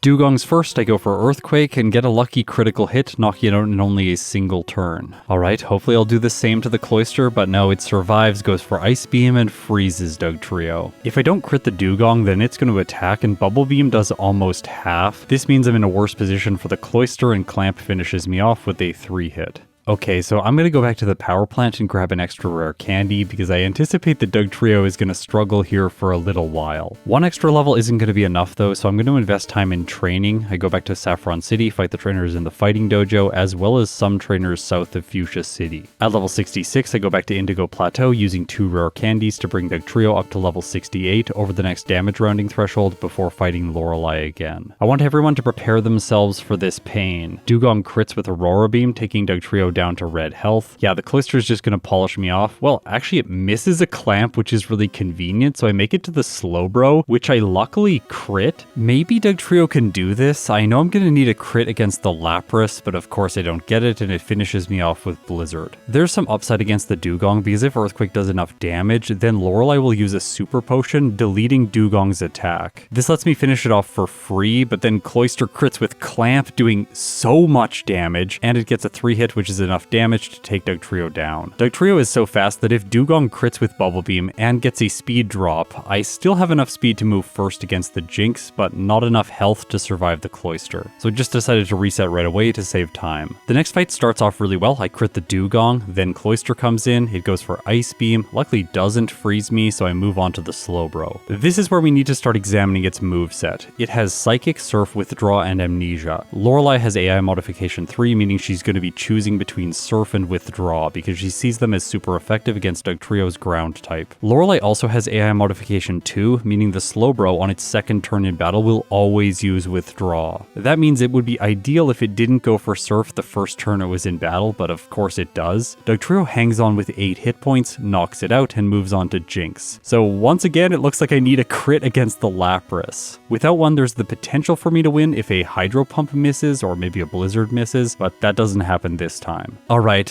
things are getting really bad here. The Cloyster freezes Dugtrio. I once again make it back to the Lapras, lose to Hydro Pump, and waste a lot of time in the process. Sometimes the Slowbro just spams Withdraw over and over again, which is ideal, and then Dugtrio does not get crits, which is not ideal, meaning it takes me so long to knock it out, giving it another Surf, and now I'm definitely not going to survive Lapras's attacks. That said, it misses its first Hydro Pump, but I do need to draw attention to the fact that Dugong's Aurora Beam lowered my attack, so I'm not able to 2-hit, leaving it the opportunity to use Blizzard and knock me out. Even when Dugtrio makes it to the Lapras with more than half health, it still gets the knockout using Blizzard. After this exact scenario played out twice, I decided that I needed a different strategy. I have wasted far too much time here. I teach Rest in the place of Dig, and Mimic in the place of Slash. The strategy now is fairly simple. I need to make it by the Dugong and the Cloyster, then Mimic Amnesia from the Slowbro, set up, use Rest to heal, and then if the Lapras does not get a crit, I will survive its attack and be able to knock it out over 2 turns. The risk of this strategy is if the Slowbro goes for Surf on the first turn and I don't have enough health to survive it. But in the first battle trying this strategy, I'm able to pull it off, so this is usually why I favor this approach to Lorelei.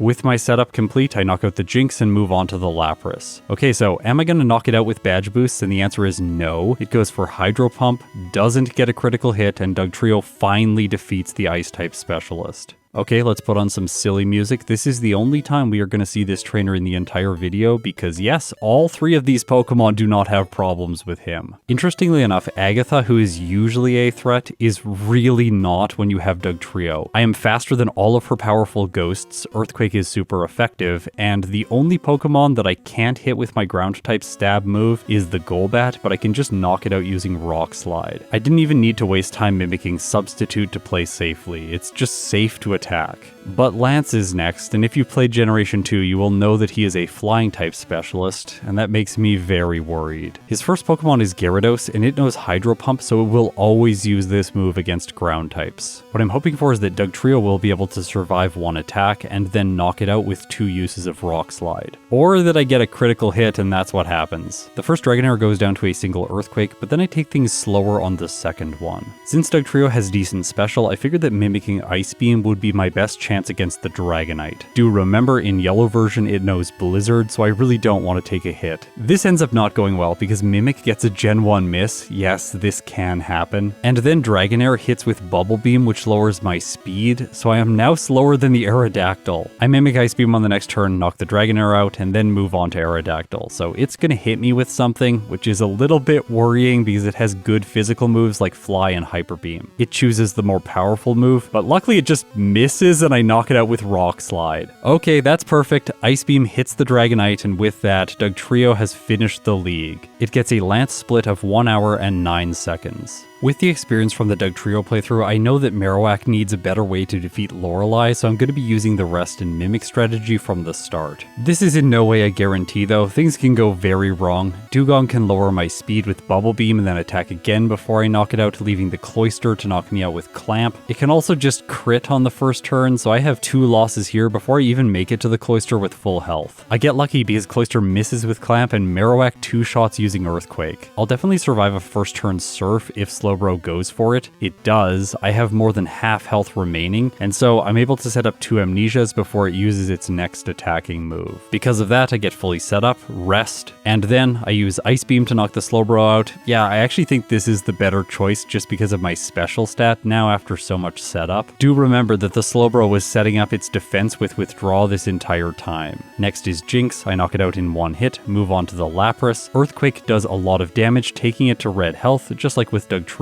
I survive the Hydro Pump and defeat Lorelei on my 3rd attempt. So will Agatha cause problems for Marowak? And the answer is yes, she uses Confuse Ray right out of the gate. Without the speed stat to move first against both of the Gengars, I think it's safer to set up Substitute here just to have a little bit more resilience. While I try to do this, she paralyzes me with Lick, and that's really not a good position to be in. Even if I use Rest to heal, my speed stat will not be restored, meaning all of her Pokemon are going to move first against Marowak. I tried to play this out. The first Gengar is so annoying, breaking my Substitute over and over using Mega Drain. I do manage to take it out, but I don't have a defense set up for the Golbat. I was frustrated at this point. I decided not to set up my Substitute, which is probably not the best idea because then the Haunter that follows immediately confuses me. If you didn't already know, in Generation 1, Substitute blocks Confuse Ray as well as Supersonic, but it does not block Hypnosis or Glare. Even with the status condition, I'm able to knock the Haunter out, move on to the Arbok. It goes for Wrap, which is really annoying. I hit myself, then it uses Glare, paralyzing me, and I don't have enough health to establish my Substitute. This is a terrible fight. I really can't understate that. Eventually though, Marowak does rest. Agatha switches in Gengar, then switches back to Arbok, wasting time. I wake up, establish my Substitute. She switches again, putting the Gengar in right before I use Earthquake to knock it out. And as a result, I polish off the Arbok and win. So Marowak has gotten really lucky up until this point in the run, but now we have to face Lance's Gyarados. Due to the fact that I decided to give a Body Slam earlier into the run, my only move against it that can deal damage is Ice Beam. While it is neutral, it only does about a quarter, and Gyarados' Hydro Pump with a critical hit knocks Marowak out in a single turn. Okay, so what happens if it doesn't crit? Well, it takes me down to 43 hit points. So I think the only way I win here is if the Gyarados misses a bunch of times, or if Ice Beam freezes. After doing a lot of these playthroughs, this is sometimes the reason I hold onto a move like Body Slam for far too long, is just because I want to have the 30% chance to inflict paralysis. That said, the Gyarados has a 20% chance to miss with Hydro Pump, and we also have a 10% chance to freeze, so there is at least still a path to victory. Blacking out right now and then fighting the rest of the league again really doesn't make sense because it's not going to improve my damage ranges here so significantly. I continue to lose with the Gyarados critting what feels like an unfair amount of times, but then Marowak crits and it does more than half. After that, I freeze and Lance uses a potion. It is very lucky he doesn't have a full restore because the Gyarados stays frozen, and in Generation 1 it can never defrost. Because of that, I have the time I need to heal with Rest, then when I wake up I can use Ice Beam to slowly chip it down. Actually, I want to save the PP of this move for his dragons later in the fight, so I'm going to mimic Hyper Beam and then use this to knock the Gyarados out. In Generation 1, if Hyper Beam KOs, you do not have to recharge on the following turn. I continue using it against the first and second Dragonair, and then when the Aerodactyl comes out, I use Ice Beam instead. It just goes for Swift, it survives my hit, but then Lance uses a Hyper Potion, so I'm able to hit with another Ice Beam, taking it back down to red health. Once again, it chooses Swift, one of its weakest moves. I knock it out and move on to the Dragonite. Marowak is faster, Ice Beam hits, and with that, Lance is defeated. Marowak gets a Lance split of 1 hour, 3 minutes, and 59 seconds. Okay, back to Sandslash. After the embarrassing Victory Bell loss, it is now preparing to face Lorelei. To do this, I use a total of 8 rare candies, bringing it up to level 61. I'm saving 3 just in case I need to manipulate experience so that I don't level up mid-battle and lose my badge boosts. Either way, I think that level 61 should be enough to defeat Lorelei using Swords Dance. Dugong is first. I go for Swords Dance turn 1, setting up to +2 attack. It uses Bubble Beam, and then I use Dig, knocking her first Pokemon out in one hit. Alright, will I have enough damage to knock the Cloyster out? And the answer is no. Well, I got a critical hit. It's doing less damage in that case because the crit modifier maxes out at 1.95 at level 100. Whereas with Swords Dance, I get a 2x multiplier on my attack stat. Turns out even the crit was enough because Lorelei uses a Super Potion and then my next Dig knocks her Pokemon out. The following Slowbro also survives, likely because it used Withdraw and Dig takes 2 turns. I really should have taught Earthquake by this point, especially with how I'm playing using Dig. Hold on to that thought, it will be relevant later. I'm gonna tie up a bunch of these loose threads at the very end. Jinx is frail, of course it's a one hit. That leaves only Lapras, and Sandslash has enough damage to take it out. Okay, so Agatha. The main risk here is that the first Gengar goes for Confuse Ray. Mega Drain doesn't really bother me. Also, with just one Swords Dance, I'm moving first against all of her Pokemon. Although Sandslash is gonna level up before the final Gengar, but when it does, it naturally has enough speed to move first. So the team of poison types is an easy sweep.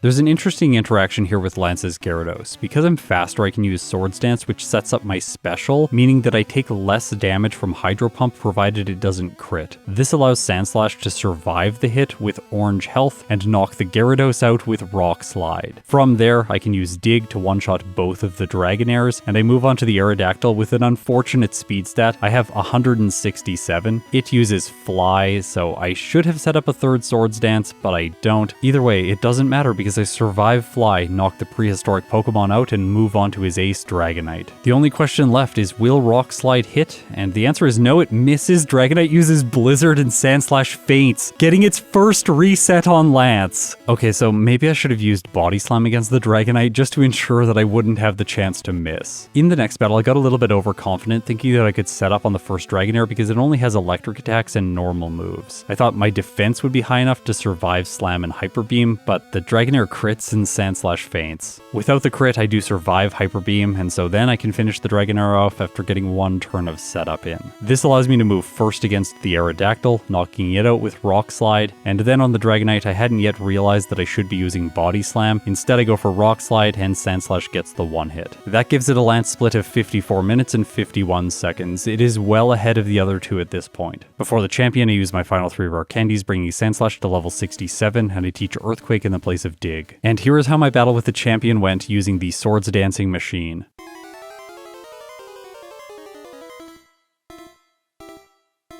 Sandslash is first. I think I can set up against this thing because even when it's using Slash, which bypasses stat changes, it's not doing that much damage. I make it all the way to +6, taking only a quarter damage in the process. Thanks Fury Swipes for missing. You are a trash move. Earthquake one-hits the champion's lead, I outspeed the Alakazam due to badge boosts, and then, for Executor, I can use Body Slam, getting the one hit. Usually it survives. Magneton is not a threat today. Thankfully, this thing is usually such a frustration. However, the following Cloyster is going to be that for me today. I also misclick here, trying to get to Rock Slide, which I shouldn't be using anyways. I accidentally used Swords Dance, which doesn't do anything, giving Cloyster a clamp. It hits 1 times, 2 times, and that's it. Because of that, Sandslash survives even despite my mistake. I hit with Earthquake and Cloyster faints. The last Pokemon is Flareon, Earthquake hits, and with that, Sandslash clocks in. It gets a real time of 56 minutes and 4 seconds with 2 resets, 1 blackout at level 68 with a game time of 3 hours and 38 minutes. With this result, we already know that Sandslash has the fastest time of the 3 in the first playthrough. That leaves us with Marowak and Dugtrio competing for the second place spot. The former of these two, I think, is in a little bit of of a better position because Ice Beam is super effective against both the Sandslash and the Executor. Surprisingly, I one-hit the first of these two, even though Marowak has low special. Next is Alakazam, but it is faster. This allows it to hit with Kinesis, lowering my accuracy. Earthquake still hits, so I finish the Psychic type off and then level up going into the Executor. Ice Beam is not doing enough damage to take it out in 2 hits. With Ground-type Pokemon, this thing is not intimidating because the champion's good AI forces it to constantly spam Leech Seed, even if the status condition has already been established. Things slow down here for a little bit with Marowak. It's not able to 2-hit with Ice Beam, and the champion uses a rare Full Restore, healing the Executor. This gives it enough time to land a successful Leech Seed before I knock it out, but the following Magneton is not a threat, and I can one-hit with Earthquake. Okay, so it's time for the Cloyster. I'm really not liking my chances here. Leech Seed saps a tiny bit of health, then Cloyster misses Clamp,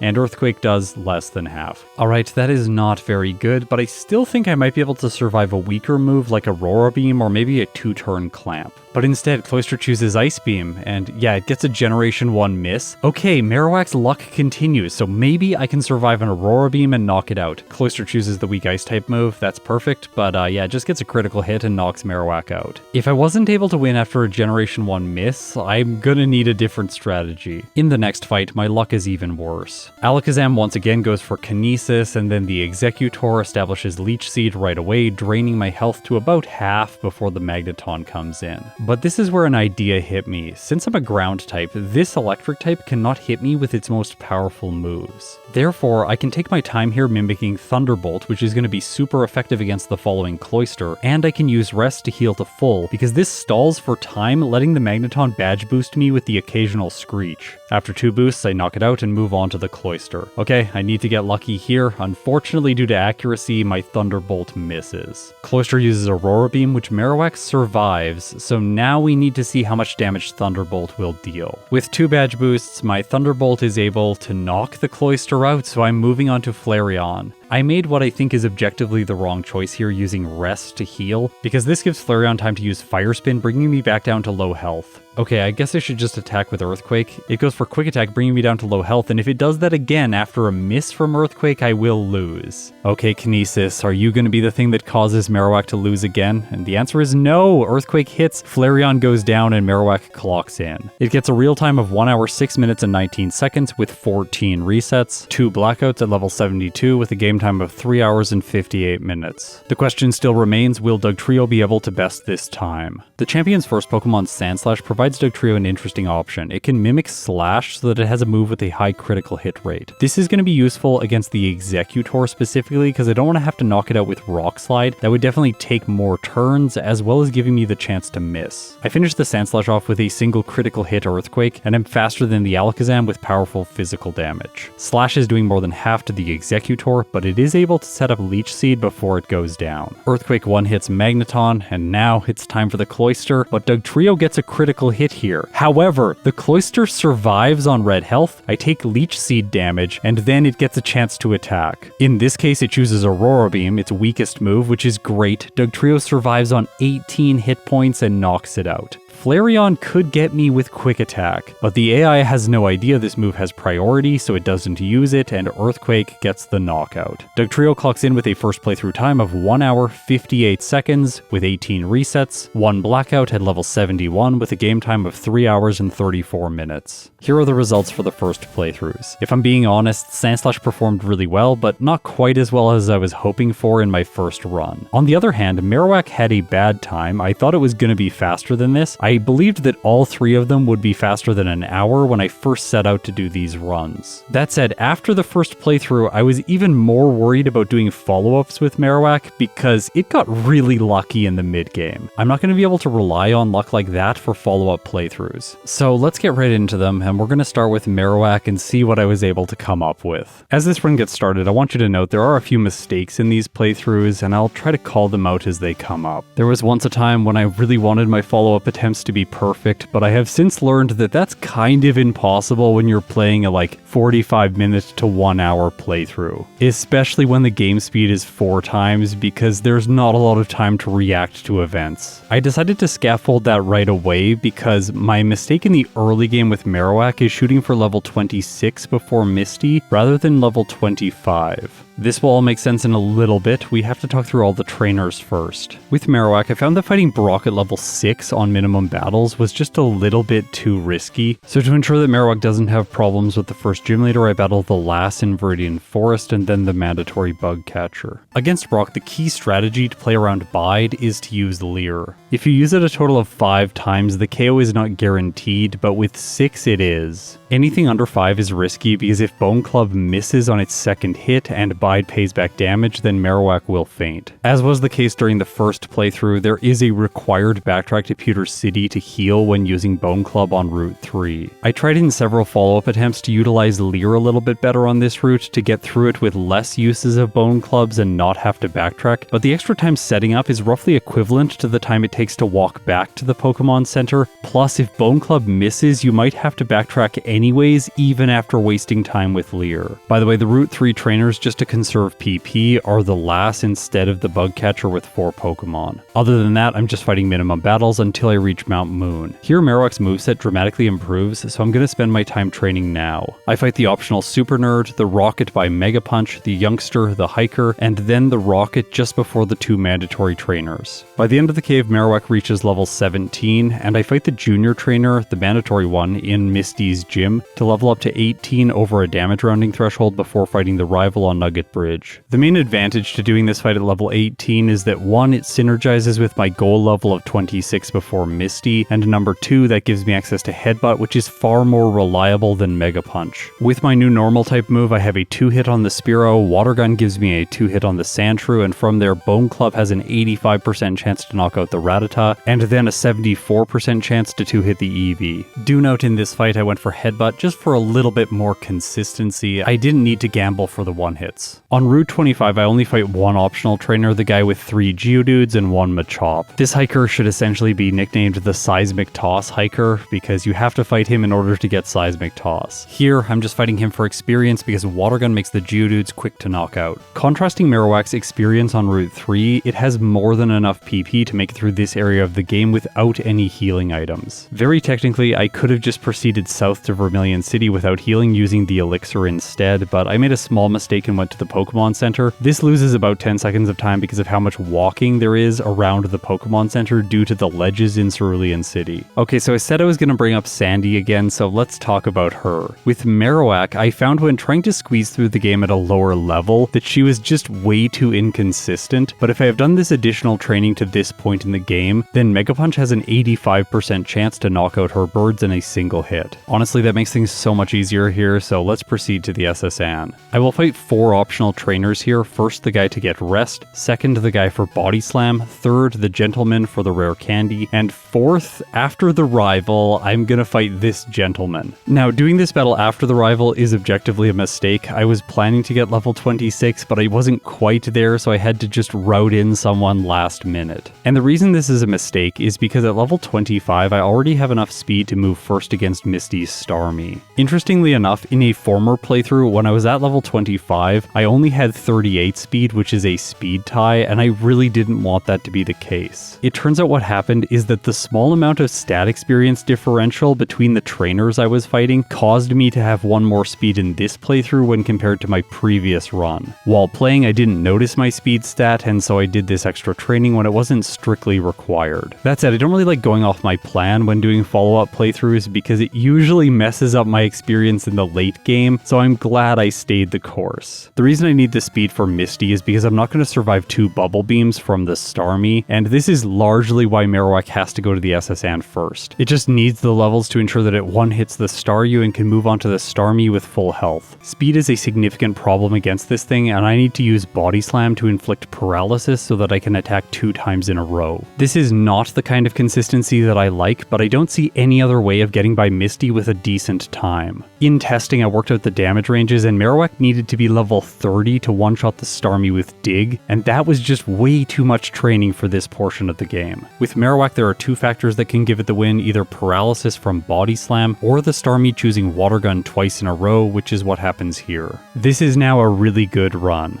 After defeating the water type specialist, I am now 3 minutes and 5 seconds ahead of my first run. If you look at the header of this table, you will see that this is my 5th run with Marowak. I did complete a 6th playthrough, but I got a worse result than in this playthrough by a hilarious amount of time, which I will mention at the end of the video. That playthrough had a lot of the small details cleaned up, which I'm drawing attention to in this run, but because I got a worse result, I won't be including that playthrough in the video. With Misty out of the way, I'm not forgetting any major trainers, so now let's talk about Celadon City. With Marowak and Dugtrio, both which lack a setup move, I think that exploring the Rocket Hideout for an additional rare candy is the best play. In the department store, I buy 1 protein and 4 carbos. This is not the most precise number. I think I could have gone with a few more protein and less carbos. My goal in raising Marowak's speed is to ensure that I move first against Sabrina's Abra to make that fight a little bit more consistent, and using 2 carbos here would allow me to do that. The rival in Pokemon Tower is a weird conundrum for Marowak. I cannot attack his Fearow with Dig, my most powerful move, so instead I either have to choose Body Slam or Ice Beam. If the Fearow goes for Mirror Move, then it can reflect these moves back at Marowak and either paralyze me or freeze me, plus Ice Beam is super effective, and that is why Bubble Beam is not an option in this fight. Also, it takes 3 turns to knock out instead of 2. I kept thinking about this problem and trying to figure out the best way for Marowak to work around it, but it turns out that the Fearow just never went for Mirror Move once during all of my playthroughs. So apparently I didn't need to worry. After that, Marowak has guaranteed 1 hits on all of his remaining 4 Pokemon. Okay, let's get really specific about the training that I do in the mid-game, and the funny thing about this is it's all in preparation for one species, Cloyster. I need to ensure whenever I fight the rival or Lorelei that I am going to 2-hit this Pokemon. Cycling Road is where I start my training. I fight the Grimer trainer at the top of the route, then the 2 trainers consisting of the Weezing duo and also this Cue-Ball who comes before the final biker. Once arriving in the Safari Zone, I dig back to Celadon City, which was the last Pokemon Center I healed at, and I set this up so that I can go back to Erica's gym to do more training. I fight all but 1 trainer, the lady at the left-hand side of the gym who has 2 Bellsprouts. Her experience yields are terrible, so generally I like to avoid her if it's possible. Now you might be wondering if there are better trainers to fight in the mid-game, like maybe go to Silph first, and the answer is no. I want to take care of Erica right now and gain all of this experience before heading to Silph to ensure that I arrive at Rival 5 by the perfect level. Also, the trainers that I fight in this gym bring Marowak up to level 37 before the Erica battle, and that is key. I have a 2-hit damage range with Ice Beam against the Tangela, and a guaranteed 1-hit with Dig on the Weepinbell. The Gloom is a little bit more complicated. The experience that I planned levels me up to 38 over a damage rounding threshold after the Weepinbell faints. This gives Marowak a 78.9% chance to knock the Gloom out in a single hit. Just 1 level lower at 37, and that would be taking out one of the trainers I have fought to this point, I only have a 15.6% chance to knock the Gloom out. And that means it's going to deal between 51 and 61% damage with Petal Dance, or put me to sleep with Sleep Powder. And I just didn't think that that was acceptable. Sometimes I get unlucky, like in this playthrough, Gloom hits Marowak, and that's my first reset of this run. Because of the damage ranges, I know that I'll only have 1 reset here in the worst case scenario. I'm probably just going to one-shot the Gloom on my second attempt, and if I don't, I would have restarted the run entirely. Okay, it's time for Silph. I've had a total of 12 trainers in here. This is the most extended training portion in this entire run. All of this experience brings Marowak up to level 43 before I face the rival. The reason this is my goal level is because with Ice Beam I have an easy 2-shot on the Sandslash, and I nearly have a guaranteed 2-hit on the Cloyster. I have a 96.2% chance. Even with these incredible damage ranges, it is not a guarantee because Marowak can be taken to low health with only 1 turn from the water type. If you're wondering if it makes more sense to level up and then try to one-shot the Cloyster, the answer is no. I would need to be level 61 to have a 60% chance to knock it out in 1 hit. So in this case, I just have to try to luck through the fight. If I'm brought to low health by the time the Cloyster goes down, then there is the potential for the Kadabra to knock me out if it uses an attacking move. Remember, it can just choose Disable or Recover, so that's why I continued trying to fight. In this case, it doesn't work out for me because it chooses Confusion, so that's a reset. I'm going to mention now that I think that Rival 5 is the hardest trainer for all 3 of these Pokemon to battle. The Cloyster is just so powerful at this point in the run, and I haven't had the chance to over-level yet because using rare candies now would put me in a bad position for both Lorelei and Lance. All of that said though, these 3 have a way to get through the fight because the Cloyster can just spam Withdraw, so potentially you can win this without taking any damage. With only 1 reset, this is quite a good playthrough for Marowak, so let's continue. continue. In Koga's gym I face 1 Tamer. This is so after the second mandatory juggler I level up to 47. Now I am going to use a total of 7 rare candies to boost my level to 54 before facing Koga. Using the rare candies this early is a late development in my Marowak routing. Earlier on I was using 11 before Sabrina to ensure that I outsped her Abra, but using these before Koga makes the next section of the mid-game just a little bit easier and faster. Plus without them, Koga is more difficult. I don't have guaranteed 1-hits on the Venonats, so they can mess me up with Confusion and Sleep Powder. But with the rare candies I one-shot all of the Venonats, make it to the Venomoth, and I just need 2 hits to knock it out.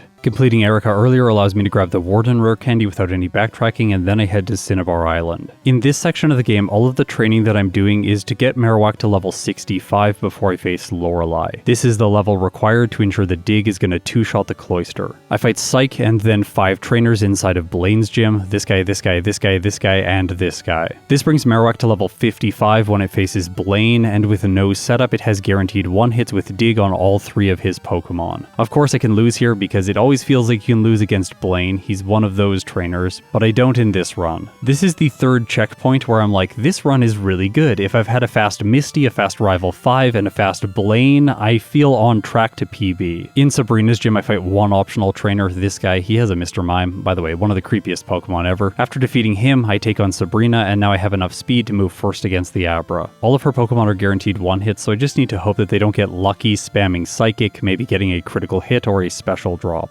Okay, Giovanni is next. I fight only mandatory trainers getting to him, and this fight is very straightforward. I don't need Bubble Beam for the Rhydon. I could have saved it, but overall, I think if I was going back and doing this run again, I would just never teach Marowak Bubble Beam because it doesn't solve that many problems that Water Gun can't handle. And grabbing Water Gun solves so many other important problems like training in Mount Moon and the rival on Nugget Bridge. With Giovanni defeated, I'm now 9 minutes and 12 seconds ahead of my first playthrough. Let's talk about Rival 6 because this is a bit of a compromise. Using the rare candies before Koga has helped me against trainers like Blaine and Sabrina, but it does come back to bite me here with a slightly harder fight. At level 58, Ice Beam has a 1-hit on the Sandslash and the Execute, but Dig has a 2-hit on the Cloister. Of course, it's just barely a 2-hit, 54% damage to 64% damage with each turn. Because of this, the Water type is going to get 1 attack in, which can be devastating if it gets a multi-turn critical hit Clamp. But don't worry, this isn't my live stream with Raticate. The reason the Cloister can be problematic is if I have low health for the Kadabra, then it can use Psychic and knock Marowak out. If I'd used my rare candies later into the playthrough, I would be a higher level right now, and that would mean that I would have enough speed to move first here. But I liked this compromise because the Kadabra can do useless things like set up Reflect or go for Recover. Okay, it's time to talk about Lorelei. I have to fight a total of 4 trainers in Victory Road to level up to 65 to ensure that I 2-hit the Cloister, and this is just barely a 2-hit range. Dig or Earthquake does between 50 and 59% damage with each hit. Now, why have I kept Dig so long? And the answer is I can manipulate Lorelei's AI using it. The Dugong has an 80% chance to use Rest on the second turn regardless of type effectiveness. Because of this, if I use Dig on the first turn, then I'll deal damage to the Dugong, and if it uses Rest, it will fall asleep, giving me a free KO using Earthquake. I'm going to utilize this strategy with all 3 of these Pokemon because it is by far the best way to get to the Cloister with full health. That said, even if this does happen, the Cloister can just freeze me, which is really annoying. Also, the Dugong doesn't always go for Rest, so sometimes it'll use a follow-up Aurora Beam or Bubble Beam. In these cases, while it is possible to keep playing and hopefully get lucky against the Cloister with, say, a critical hit into a Super Potion into a knockout, and then 2 turns of Withdraw on the Slowbro giving me time to mimic Amnesia, this is not really the most time-conscious play. I do think that resetting right away is probably the best choice. My goal in this fight is, as I stated before, setting up with Amnesia and healing with Rest. In order for this to happen, there are 2 scenarios. Number 1, I make it to the Slowbro with high health because the Cloister did very little damage. This means I can just set up and not worry about it using Surf on the first turn. Or if Cloister has dealt damage, I need the Slowbro to go for Withdraw on its first turn in battle, giving me the time I need to establish Amnesias. This is definitely not the most reliable strategy, but I think it is the perfect way for Marowak to defeat Lorelei. As we watch the rest of these fights play out, I want to mention Fire Blast because I'm sure one of you will bring it up in the comments. Isn't the special move better against Cloister when compared with a move like Earthquake? And the answer is no, so here are the damage ranges. The reason Fire Blast is worse is because of its accuracy. When a move needs to hit multiple times to get the knockout, and it has a lower than 100% accuracy, using it multiple turns becomes less likely to knock out than a move that has less raw damage. Agatha has a Golbat, which is a flying type Pokemon, so I need a move that can hit it. In this case, I choose Blizzard in the place of Dig. Also, I saved 3 PP up so I can use them on this move so that in case I miss on Lance's Pokemon, I can still make it through the fight. I strongly dislike that it has come to this, but the only way I could find to defeat Lance's Gyarados at a decent level with Marowak is freezing it with either Blizzard or Ice Beam. There might be potential using Body Slam here because it has a guaranteed 3-hit, but Blizzard has a 48.8% chance to 3-hit the Gyarados anyway. If I wanted to keep Body Slam on my set from earlier on, I would need to give up Dig to defeat Lorelei, and that does not seem like the right choice. The only other way to have Body Slam here would be to keep the TM until later into the game, but then Misty becomes extremely challenging. So Lance's Gyarados is incredibly intimidating, right? I bet I restarted many times here. The answer is no. In all of my follow-up Marowak playthroughs, I froze the Gyarados right away and defeated Lance on my first attempt. I think we should look a little bit deeper into the probabilities here because that will give us greater insight into why this is happening so frequently. Also, just one more shout out for the sponsor of this video, Brilliant, if you want to brush up on your own probability skills. The chance to miss with Blizzard is 10%, so if I have 2 turns, I can multiply these 2 probabilities together to give me a 1% chance that Blizzard never hits the Gyarados. I need to hit it at least once, so I have a 99% chance of that happening, and then we can multiply this by the chance to cause the secondary status condition, which is 0.1. At the end of the day, I have a 9.9% chance to afflict the freeze on the Gyarados in these first 2 turns. There are a few other factors that I didn't include in this math, which is the fact that Hydro Pump can just miss entirely, giving me more turns to use Blizzard, or Hydro Pump could critical hit, knocking Marowak out right away. With Lance finished off, I am now 11 minutes and 24 seconds ahead of my first playthrough. This is a really good time improvement. And luckily for me, the champion is a fairly simple fight. Due to accuracy, I have a 90% chance to knock out the Sandslash with a single Blizzard. The Alakazam could use Kinesis, but Earthquake is going to 1-hit. The Exeggutor is almost always going to be a 2-hit. I have an 80% chance to pull this off. On the Magneton, once again, I mimic Thunderbolt. It screeches me once. This is not enough to get the 1-hit on the Cloister though. In order to guarantee that, I would need a total of 3 screeches, and I did play around with this in testing, but it ended up being too risky because then Magneton deals too much damage with Swift. This also increases the likelihood that Flareon knocks me out at the end of the battle using Quick Attack. I think in the end, Marowak just has to navigate this battle with a little bit of luck. It has to avoid the Kinesis and then 2-shot the Cloister using Thunderbolt, not getting knocked out with a move like Clamp. And it got really close here because the Water type move takes me down to red health. Now if the Flareon had gone for Quick Attack, I would lose, but it doesn't, so that's that for Marowak. My best time with it was 53 minutes and 32 seconds with 6 resets, 0 blackouts at level 69 with a game time of 3 hours and 23 minutes. This is 12 minutes and 44 seconds faster than my first attempt. I'm really happy with this finish, but still it's not great for Marowak. Today it earns itself a spot just ahead of Lapras and behind Weezing in the D tier. And speaking of D, the letter that is, let's go and talk about Dugtrio. Fighting Brock on minimum battles is definitely the best play. Dig is a 2-hit against the Geodude, and it has an 84.4% chance to 2-hit the Onix. There is a loss condition here, and that's because Bide bypasses accuracy checks. This means in Generation 1 it will hit Dugtrio when it is in the invulnerable turn of Dig. I don't mind this gamble though, because it takes so little time to get to Brock on minimum battles with Dugtrio, and he has to get lucky using Bide on the first turn and paying back damage after only 2 turns. The next obstacle for it is the rival on Nugget Bridge, because it doesn't have good damage ranges with Scratch against the Spearow. To prepare for him, I fight 3 optional trainers, the Super Nerd in Mount Moon, and both of the trainers in Misty's gym.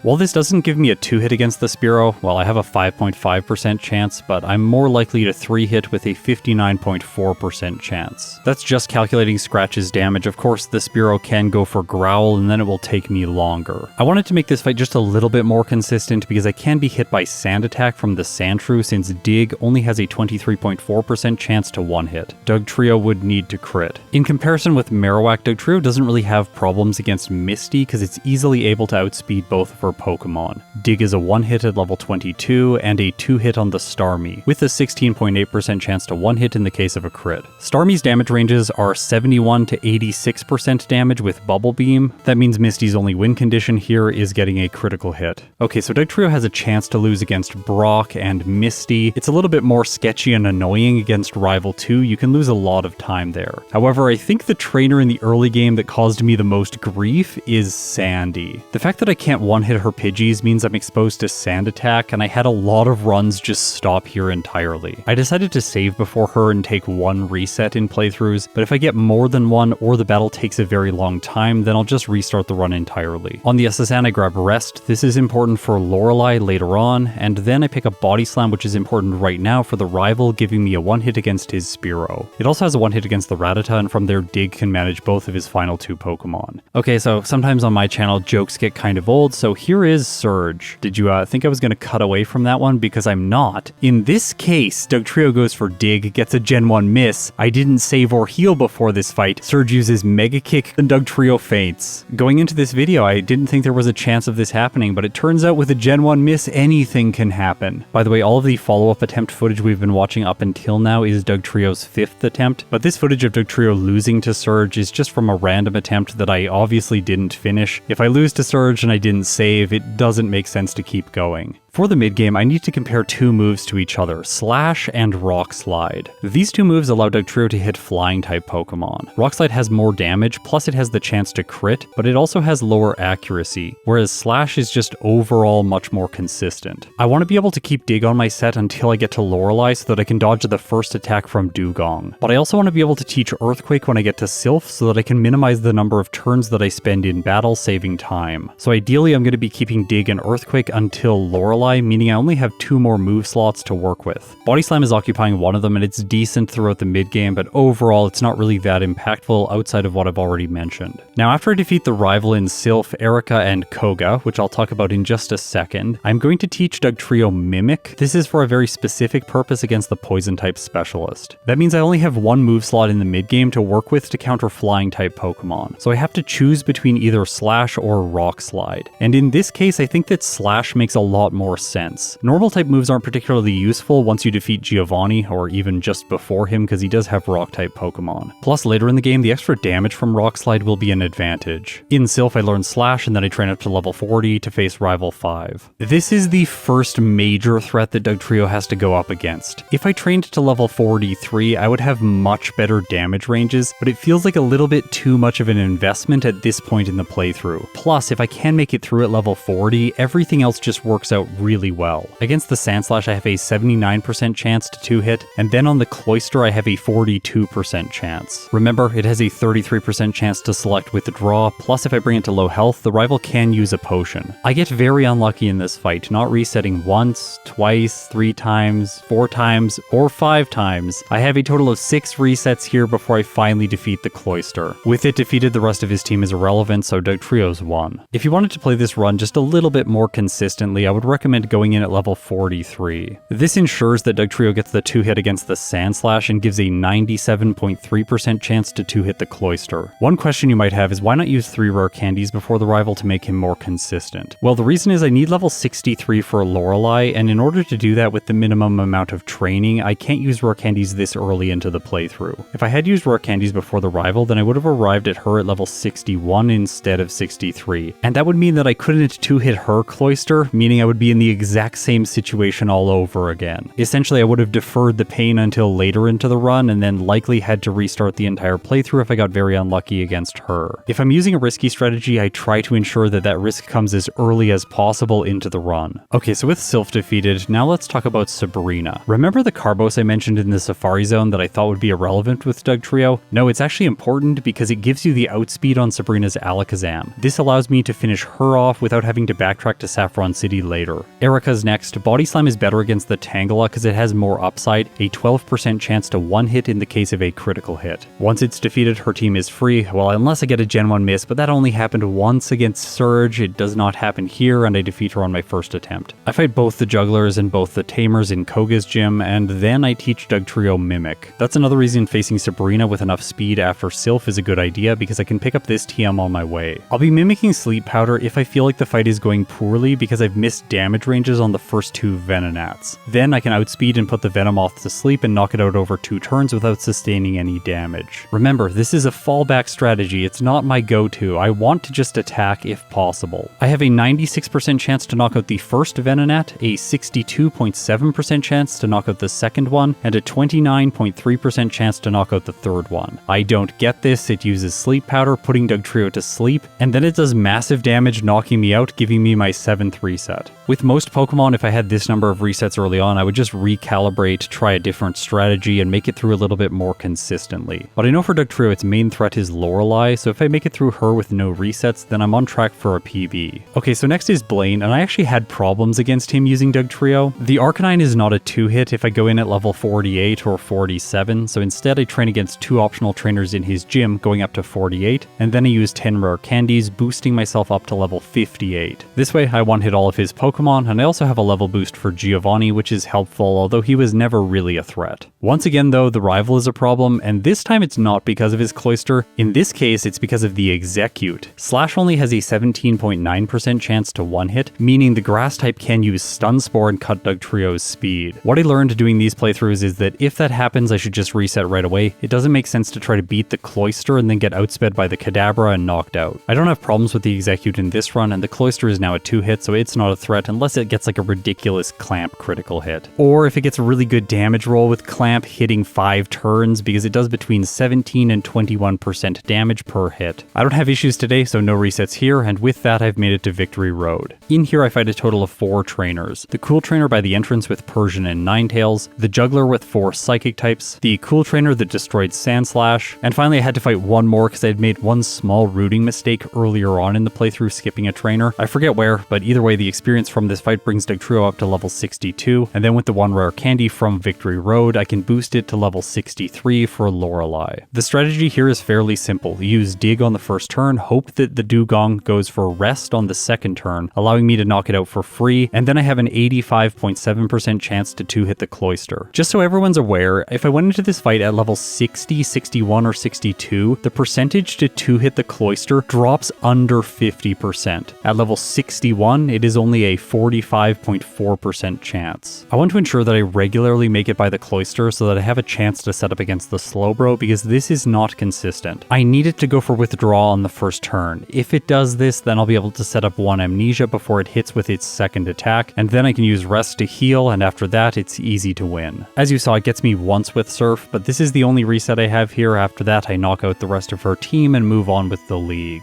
In Agatha's chamber is where I teach Dugtrio Rock Slide because I need a solution for her Golbat. It continues to be useful in Lance's chamber, and I really want to slow things down here and go through these damage ranges in depth. I think it's going to give you an appreciation for just how close I am walking to the edge of disaster. With my Dugtrio at level 65, the Gyarados' Hydro Pump does between 84% and 99% damage. Because of that, it only has a 12.5% chance to knock me out in the case it gets a critical hit. Without one, the worst possible thing that can happen is me being left with 2 hit points. I need to survive the Gyarados' hits because Dugtrio is going to need 2 hits with Rock Slide to knock it out. Because of accuracy, I only have an 85.2% chance to knock it out, assuming the Gyarados doesn't one-shot me. Okay, let's take away the damage ranges, and I just want you to observe that I am 14 minutes and 2 seconds ahead of my first playthrough. Dugtrio is on track for a sub 50-minute finish this time. So, will Gyarados ruin my day? And the answer is no. I survive the Hydro Pump, knock it out with 2 uses of Rock Slide, and move on to the first Dragonair. As I said before, this is the perfect opportunity for a ground type to heal up. When I wake up, if I have more than 40% health, health, I know that I'll survive the second Dragonair's Bubble Beam, so I can take the KO with Earthquake. Also, I would survive its Ice Beam because it only does 37% damage with its maximum roll. And the reason I want to survive a hit here is because I'm going to use Mimic, because Rock Slide does less damage to Aerodactyl when compared with Ice Beam. Now that I'm using a special move, I have a 68.6% chance to one-hit the prehistoric Pokemon, and it survives and knocks Dugtrio out, giving me my 9th reset. I'm going to win in the next fight, but I do want to mention a hilarious way that Dugtrio can lose here. If you go to the second Dragonair, it uses Bubble Beam and drops your speed, then the Aerodactyl can move first and knock you out, which I think is just like so silly. Dugtrio is supposed to be exceptionally fast, but it can lose this battle because of speed. Anyways, ensuring that I'm at level 65 for this battle means that I'm usually going to make it by the Gyarados and have a chance to roll the dice against the Aerodactyl. Well, in this case, they're weighted dice, but I definitely don't need chance on the Dragonite because it's a one-hit. Okay, the champion is last. This one is a bit annoying because the Sandslash can do massive damage if it chooses Slash or Earthquake. Both of these moves have the exact same damage range, dealing between 46 and 55% damage. Earthquake is of course worse because it can get a critical hit, in which case Dugtrio is probably going to lose. That damage range is between 99% and 116%. But I should defeat it because Earthquake gives me a 2-hit and then the Alakazam is a 1-hit. Things slow down against the Executor, but remember, it's just spamming Leech Seed. Also, it might seem strange here to use Earthquake, which is not very effective, but remember, it has the same effective power as Rock Slide, so spamming this move is the correct choice. After that on the Magneton, like with Marowak, I am going to mimic Thunderbolt, but in this case, Dugtrio has a higher special stat, so it's going to be more effective against the Cloyster. Still, that does not give me the guaranteed one-hit. Its regular damage range is 80 to 95%, but in this case, I get a critical hit, knocking it out, and Earthquake finishes the Flareon. Dugtrio clocks in with a 5th playthrough time of 47 minutes and 50 seconds, with 9 resets, 0 blackouts at level 67, with a game time of 2 hours and 57 minutes. Dugtrio did very well. Its time right now is just slightly slower than Moltres by only 4 seconds. That said, I do think it's better than the Flying type Legendary because it had more resets and I could have just got luckier. However, in modern times, I'm ranking exclusively based on the actual finishes that I get in playthroughs, so today Dugtrio is going to earn itself a spot at the end of the B tier. And with that, there is only one Pokemon left, and it is the best of the 3. If you didn't already get that from the first playthrough, I'm sorry for spoiling it. Unlike the other 2 Pokemon that got better results in one of their earlier playthroughs, with Sandslash, the final run that I did with it ended up being the best. And I just want to say that I think this might be the best Pokemon Yellow playthrough I have ever completed on the channel. My play was precise, I really liked the strategy, and I also think that I got good luck. Of course, when I edit these videos, we have to cut a lot of footage out, and sometimes that leaves small details that you might not know about. In the past, after finishing Versus videos, I have released the playthroughs uncut with commentary to my supporters on YouTube and on Patreon. Thank you so much for supporting me. But if you don't support me, thank you for making it this far into a giant video. And as a token of this thanks, I'm going to be releasing all 3 of these final playthroughs in a new format. They're going to be analysis videos where you get to see all of the footage and I talk about even more details than are present in this run. If what you've always really wanted is 3 more hours of me talking about ground type Pokemon, you are going to get it over the next 3 days. With that plug out of the way, now let's talk about Sandslash. Of these 3 Pokemon, this is by far the most difficult early game. Brock is absolutely brutal. If Sandslash started with a ground type move, I don't know, like Bone Club or something like that, it would be outrageously good, like perhaps a contender for one of the top spots in the tier list. But in this instance, with only Scratch against Brock, it is really held back. As I see it right now, there are 4 levels that make sense fighting him at. If you want to go extremely risky with the potential of maybe getting a miracle, try level 10. If you want to be quite risky but get a really good time, go for level 11. Level 12 is slightly safer in some ways, but also slightly more risky in other ways. At level 12, you get the outspeed on the Onix, but at level 11, you don't. And finally, if you go into the battle at level 13, it's far more consistent and you're most likely going to win. Of these options, I decided to go with the level 11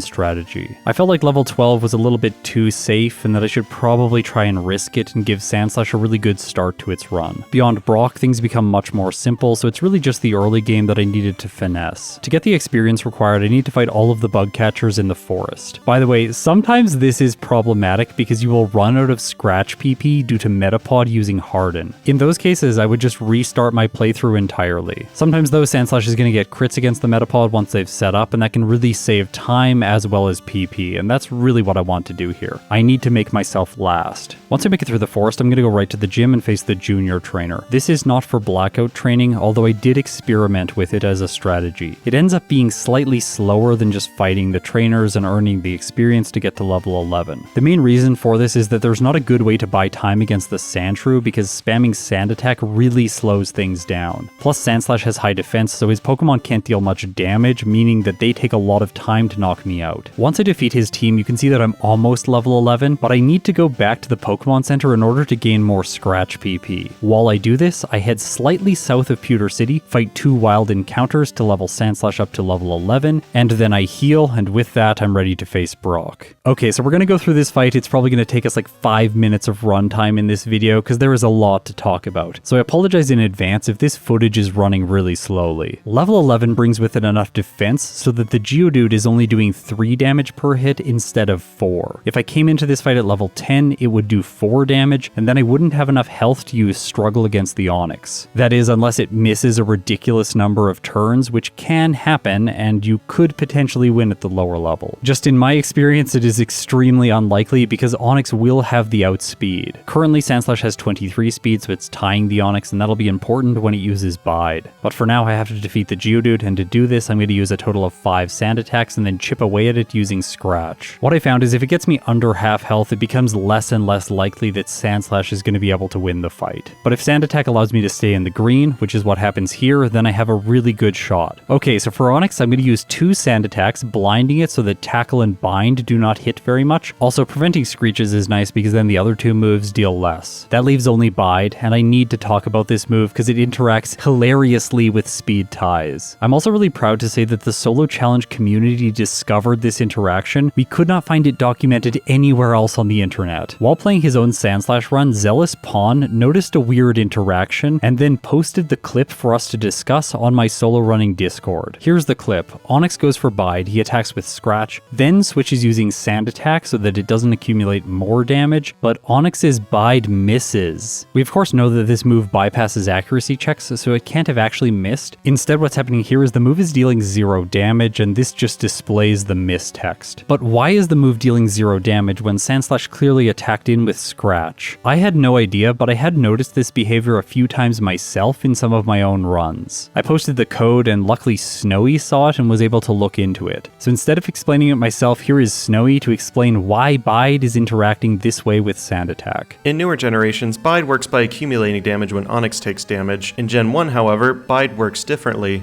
Onix instead uses its turn to increase Bide's damage by the most recent amount of damage dealt. This is why, for example, Confusion damage powers up Bide, or multi-hitting moves only get counted once. As such, if Onix outspeeds you and uses Bide when you try to attack, you can actually overwrite the damage Bide will absorb, either by using Quick Attack or getting a Speed Tie. In fact, if you Speed Tie and you have a stat-lowering move, it's not a 50% chance but a 75% chance to make Bide do 0 damage, since you only need to win one of 2 Speed Ties, either the turn Onix uses Bide or the follow-up turn. Also, the bike makes you faster in Johto. Okay, thanks, bye.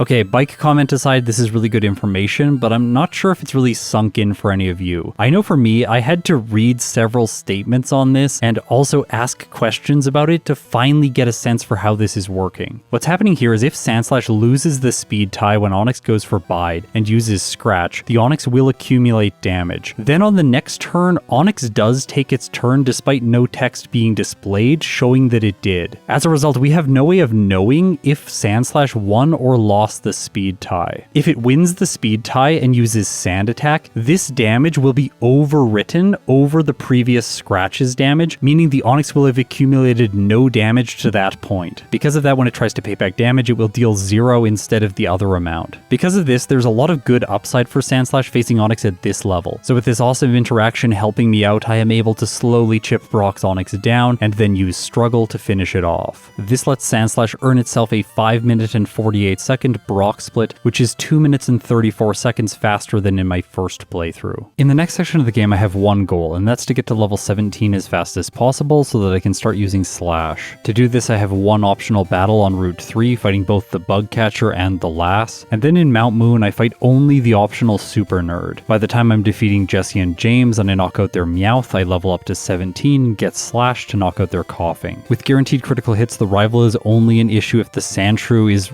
really lucky lucky with Sand Attack, and I mean really lucky because I have a 1-hit on the Rattata and a 2-hit on the Eevee. With him out of the way, Misty is the next major threat. The strategy that I'm going to use against her is one that I got from Austin. He frequently helps me optimize these playthroughs, and after looking through his route file and genuinely trying to find a better way to do this, I just couldn't come up with one. To save the most amount of time with Sandslash, we don't want to be backtracking from the SSN, so we want to fight Misty right after I complete Route 25. If I did that right now on minimum battles from Rival 2, then I would arrive at her at level 22 and be able to 1-hit the Staryu using Slash and 2-hit the Starmie using either Slash or Dig, with a 12.5% chance to 1-hit the Starmie in the case that I get a critical hit. The main problem that Sandslash has is the fact that the Starmie moves first and Bubble Beam does between 64 and 76% damage. But Sandslash has an advantage here that the other two Pokemon don't have, and that's that it learns Swords Dance for the late game, so its level can be quite low then. Therefore, I have 2 rare candies that I can leverage. By facing the swimmer at the start of the gym, when I make it to the Goldeen trainer, I level up to 23, and then the 2 rare candies take Sandslash up to level 25 over a damage rounding threshold. This means when using Dig against the Starmie, Sandslash now has a 50% chance to 1-hit. One bad scenario here is if she uses an X-Defend on the first turn, which is what happens, so Sandslash is not able to 1-hit, but then Starmie just chooses Water Gun, and that gives me the win anyway. Now things get really concise for Sandslash. From here on out, it faces almost minimum battles. There's 1 extra trainer in the SSN because I fight the Gentleman to get access to a rare candy. Okay, while editing this video, I realized that I forgot to mention that I do pick up rests, so there are 2 optional trainers on the SSN. If you're wondering why I'm getting rest, thinking Sandslash doesn't need it, no, it does for the late game. I'll explain why later on. Surge is free, of course, and then through Rock Tunnel, I fight minimum battles, arriving in Celadon City. Without the need for levels, Sandslash can skip the hideout, saving about 30 seconds of time and go straight to the department store. This is where I make an interesting choice, and at first when I looked at Austin's route, I saw him purchasing 3 calcium, and I just thought to myself, why would you do that? You should be getting protein or carbos. But these 3 calcium are incredibly important so that Sandslash will survive Gyarados' Hydro Pumps when I face Lance. After crushing the rival in Pokemon Tower, I head to Cycling Road, and here I don't fight any optional trainers. It has been a while since I've skipped these people. After the Safari Zone, I dig back to Celadon City, and I intentionally go to Saffron next, not setting my waypoint here, which is my typical play. The reason I'm doing this is because then once I complete Silph, I can use Dig to get back to Celadon City and then face Erica. This is slightly more efficient because it saves some flying time. In Silph, I fight 1 optional trainer, the Rocket, so that I can gain access to a Carbos as well as an additional rare candy and the Earthquake TM. Defeating the Rocket with Arbok brings me up to level 33, I teach Swords Dance and Earthquake, and then I face the rival. As we start with this fight, I do want to mention that I tried using rare candies before this to make it more consistent, but it just didn't work out with the rest of the route, and it didn't make things more consistent here anyway. This ends up being one of the most difficult fights for Sandslash. I need to either avoid a Sand Attack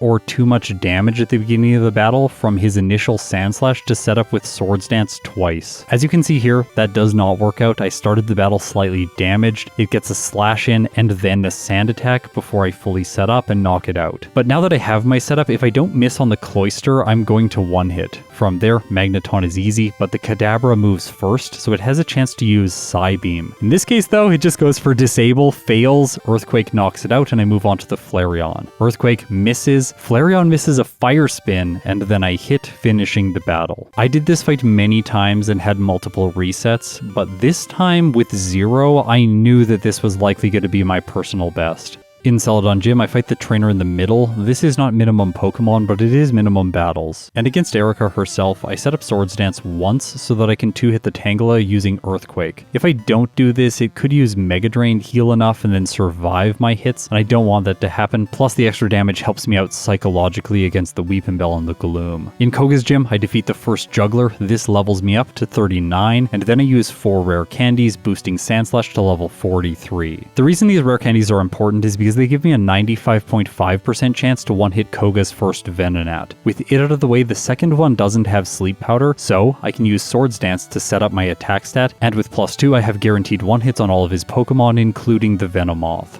There are no trainer battles between Koga and Blaine. I do need to talk about the Fire-type specialist because he can cause a lot of problems for Sandslash, especially at this low of a level, but the rest of the game is easy enough that I don't need to train or use rare candies now. Earthquake has a 1-hit on both the Ninetales and the Rapidash, and then a 2-hit on the Arcanine. The way that Sandslash loses here is if it gets hit by Flamethrower too much, gets burnt, or Fire Spin traps it endlessly on the Rapidash. I played around with a bunch of different ways to attempt this battle, and what I ended up finding is that you should knock out the Ninetales right away, so it doesn't use Confuse Ray or Flamethrower. Also, Tail Whip is kind of bad because the Rapidash has good physical attack, but once his lead is out of the way, the Rapidash has Growl, and that's just gonna help me if I'm trying to set up with Swords Dance, so I boost my attack here, ensuring that I have enough speed to move first against the Arcanine and I can one-hit it. This means it's less likely to use Fire Blast and burn me. By the way, in Generation 1, Fire Blast has a 30% chance to burn, so you really don't want to get hit by it. Before I fight Sabrina, I use a total of 2 rare candies. This brings Sandslash up to the exact amount of speed it needs to move first against her Abra. This makes the fight overall a little bit more consistent, but she still can win since I don't outspeed the Kadabra and the Alakazam. Today my luck continues, I have no resets, and I move on to Giovanni's gym. I fight only minimum battles here, and then things actually get quite close against him just because the Dugtrio gets a critical hit with Earthquake. The thing is, my Sandslash has just enough speed to move first against the Nidoking, so once the Persian goes down, things are much simpler, and I emerge again. No resets, no blackouts, this is going very well. The rival on Route 22 is a place where I think there might be a little bit of room to improve this playthrough. If I had used 1 rare candy before him, then I would keep my speed badge boost all the way until the Kadabra. Right now this fight is consistent up until the Psychic type comes out, and then if it attacks, I could lose if my health is low. That's the scenario today, but luckily it doesn't, so I knock it out, move on to the Flareon, and win. This levels Sandslash up to 51. In Victory Road, I collect my final rare candy. This is the 10th one of the playthrough, and I have used 8 in total up to this point, so I can use the final 2 to boost Sandslash to level 53 before Lorelei. This level has a special interaction if your Pokemon has a medium fast growth rate. If you start the league at level 53, you will level up after the final Pokemon on Lorelei's team, Bruno's team, and Agatha's team. And it just gets better from here because you also level up after Aerodactyl, which is typically the Pokemon you would badge boost your speed stat for. Okay, so let's talk about Lorelei now. This one is actually really simple. I just need to set up Swords Dance twice. If I can do that, I have an 87.5% chance to one-hit the Cloyster, the Slowbro, and the Lapras. To facilitate this setup, I'm using the move Dig like I did with the other 2 Pokemon, and I get it first attempt, so I sweep her team, and then I crush the league until I make it to Lance. The critical thing in this fight is that I survive a Hydro Pump. I'm going to outspeed it on the first turn, allowing me to badge boost my special with Swords Dance once. This also gives Rock Slide an 83.7% chance to one-hit. Hydro Pump's damage range is decreased to 88% to 103%, so while I can get knocked out, the Gyarados only has a 28% chance. In this case, Sandslash survives, but Rock Slide doesn't do enough damage. However, Lance uses a Hyper Potion, I get another Rock Slide in and knock his lead out. This is another spot where I forgot to mention Rest. It's largely because I wasn't using it in my initial strategy with Sandslash,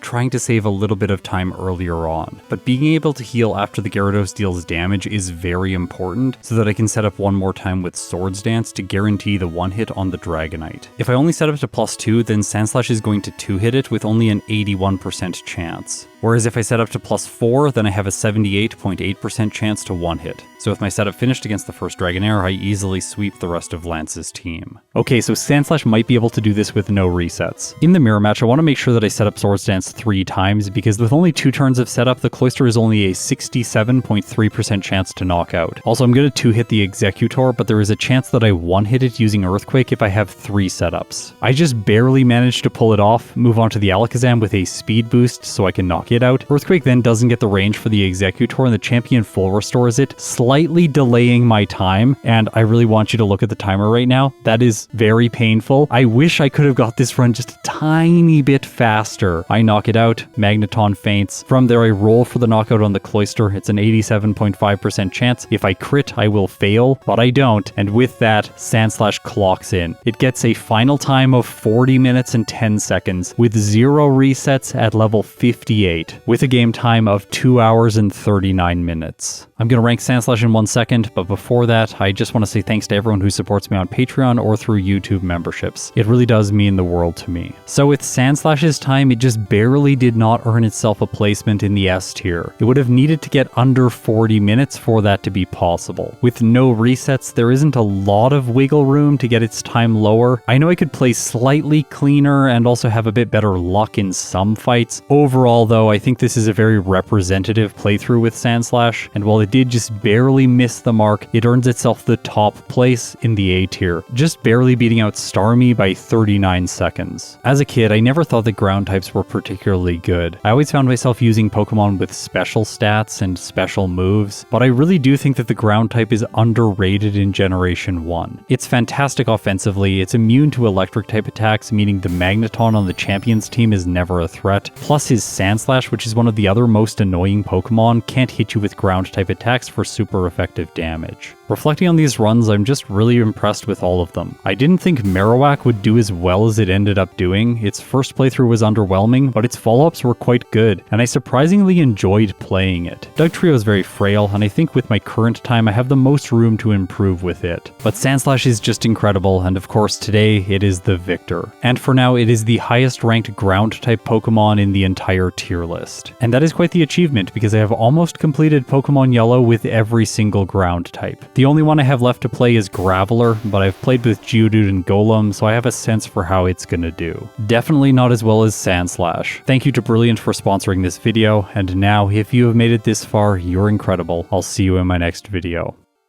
Apparently this is becoming a trend. I have once again forgot to record Oak voiceover and Oak footage, so I'm coming back after finishing the rest of the entire project, and we're gonna do this section now. With Sandslash, I figured things would be the most easy because it has Swords Dance, but there's a few complicating factors here. Number one, I'd like to fight the Oak team that I think is gonna be the most strong against my Pokemon, so in this case he has two water types, Blastoise and Gyarados. Normally setting up against the Tauros makes a lot of sense, but I'm gonna lose my speed boost if I do this because Sandslash is about to level up. I never do additional training for this fight, forcing Pokemon to beat him at the level they completed the game at. Luckily for me, once I level up, I have enough speed to move first against both water types, so I guess I don't really need another turn of setup. I knock out the Exeggutor in 2 turns, luckily dodging Hypnosis, and then before knocking Arcanine out, I use Swords Dance one last time to ensure that I can knock Blastoise out. I go for Earthquake, get the one-shot, and move on to his final Pokemon, Gyarados. Alright, I just need to not miss with Rock Slide, and luckily Sandslash doesn't. With Dugtrio, this fight is so much more difficult. I can't set up, and Earthquake also does not one-shot the Tauros. I'm gonna have to take out the Exeggutor over 3 turns in this case, and that was with 2 critical hits. Otherwise, I think it would have been 4. Now, the Blastoise lets me get by for free because it just uses Withdraw 2 times in a row, but while we're watching that footage play out, I will mention that I lost multiple times with Dugtrio just trying to get by it. And this was the first attempt that I got to the Gyarados, but Rock Slide does not get the knockout even with a critical hit. This allows Oak to select Hydro Pump, which one-hits Dugtrio. And yes, that was without a critical hit, so things are looking very bad. I feel like it wouldn't be one of my videos if I didn't use a sleep-inducing move, so we're gonna mimic Hypnosis from the Exeggutor, use it to put the Grass type to sleep so that it doesn't put me to sleep, knock the Arcanine out in 1 hit, then put the Blastoise to sleep so that it can't attack, and also put the Gyarados to sleep so that it can't attack. This is by no means consistent, but I think it's the best way for Dugtrio to win here without leveling up more. Last is Marowak, and I decided to play it the same way as Dugtrio. Even though I have Blizzard for the Exeggutor, it's just not very good against the Gyarados, and I'm gonna have to knock the Blastoise out slowly with Earthquake. Having the ability to put these Pokemon to sleep makes everything easier, although once again not very consistent. So with sleep strategies, Marowak emerges victorious. Thanks for watching, see you next week.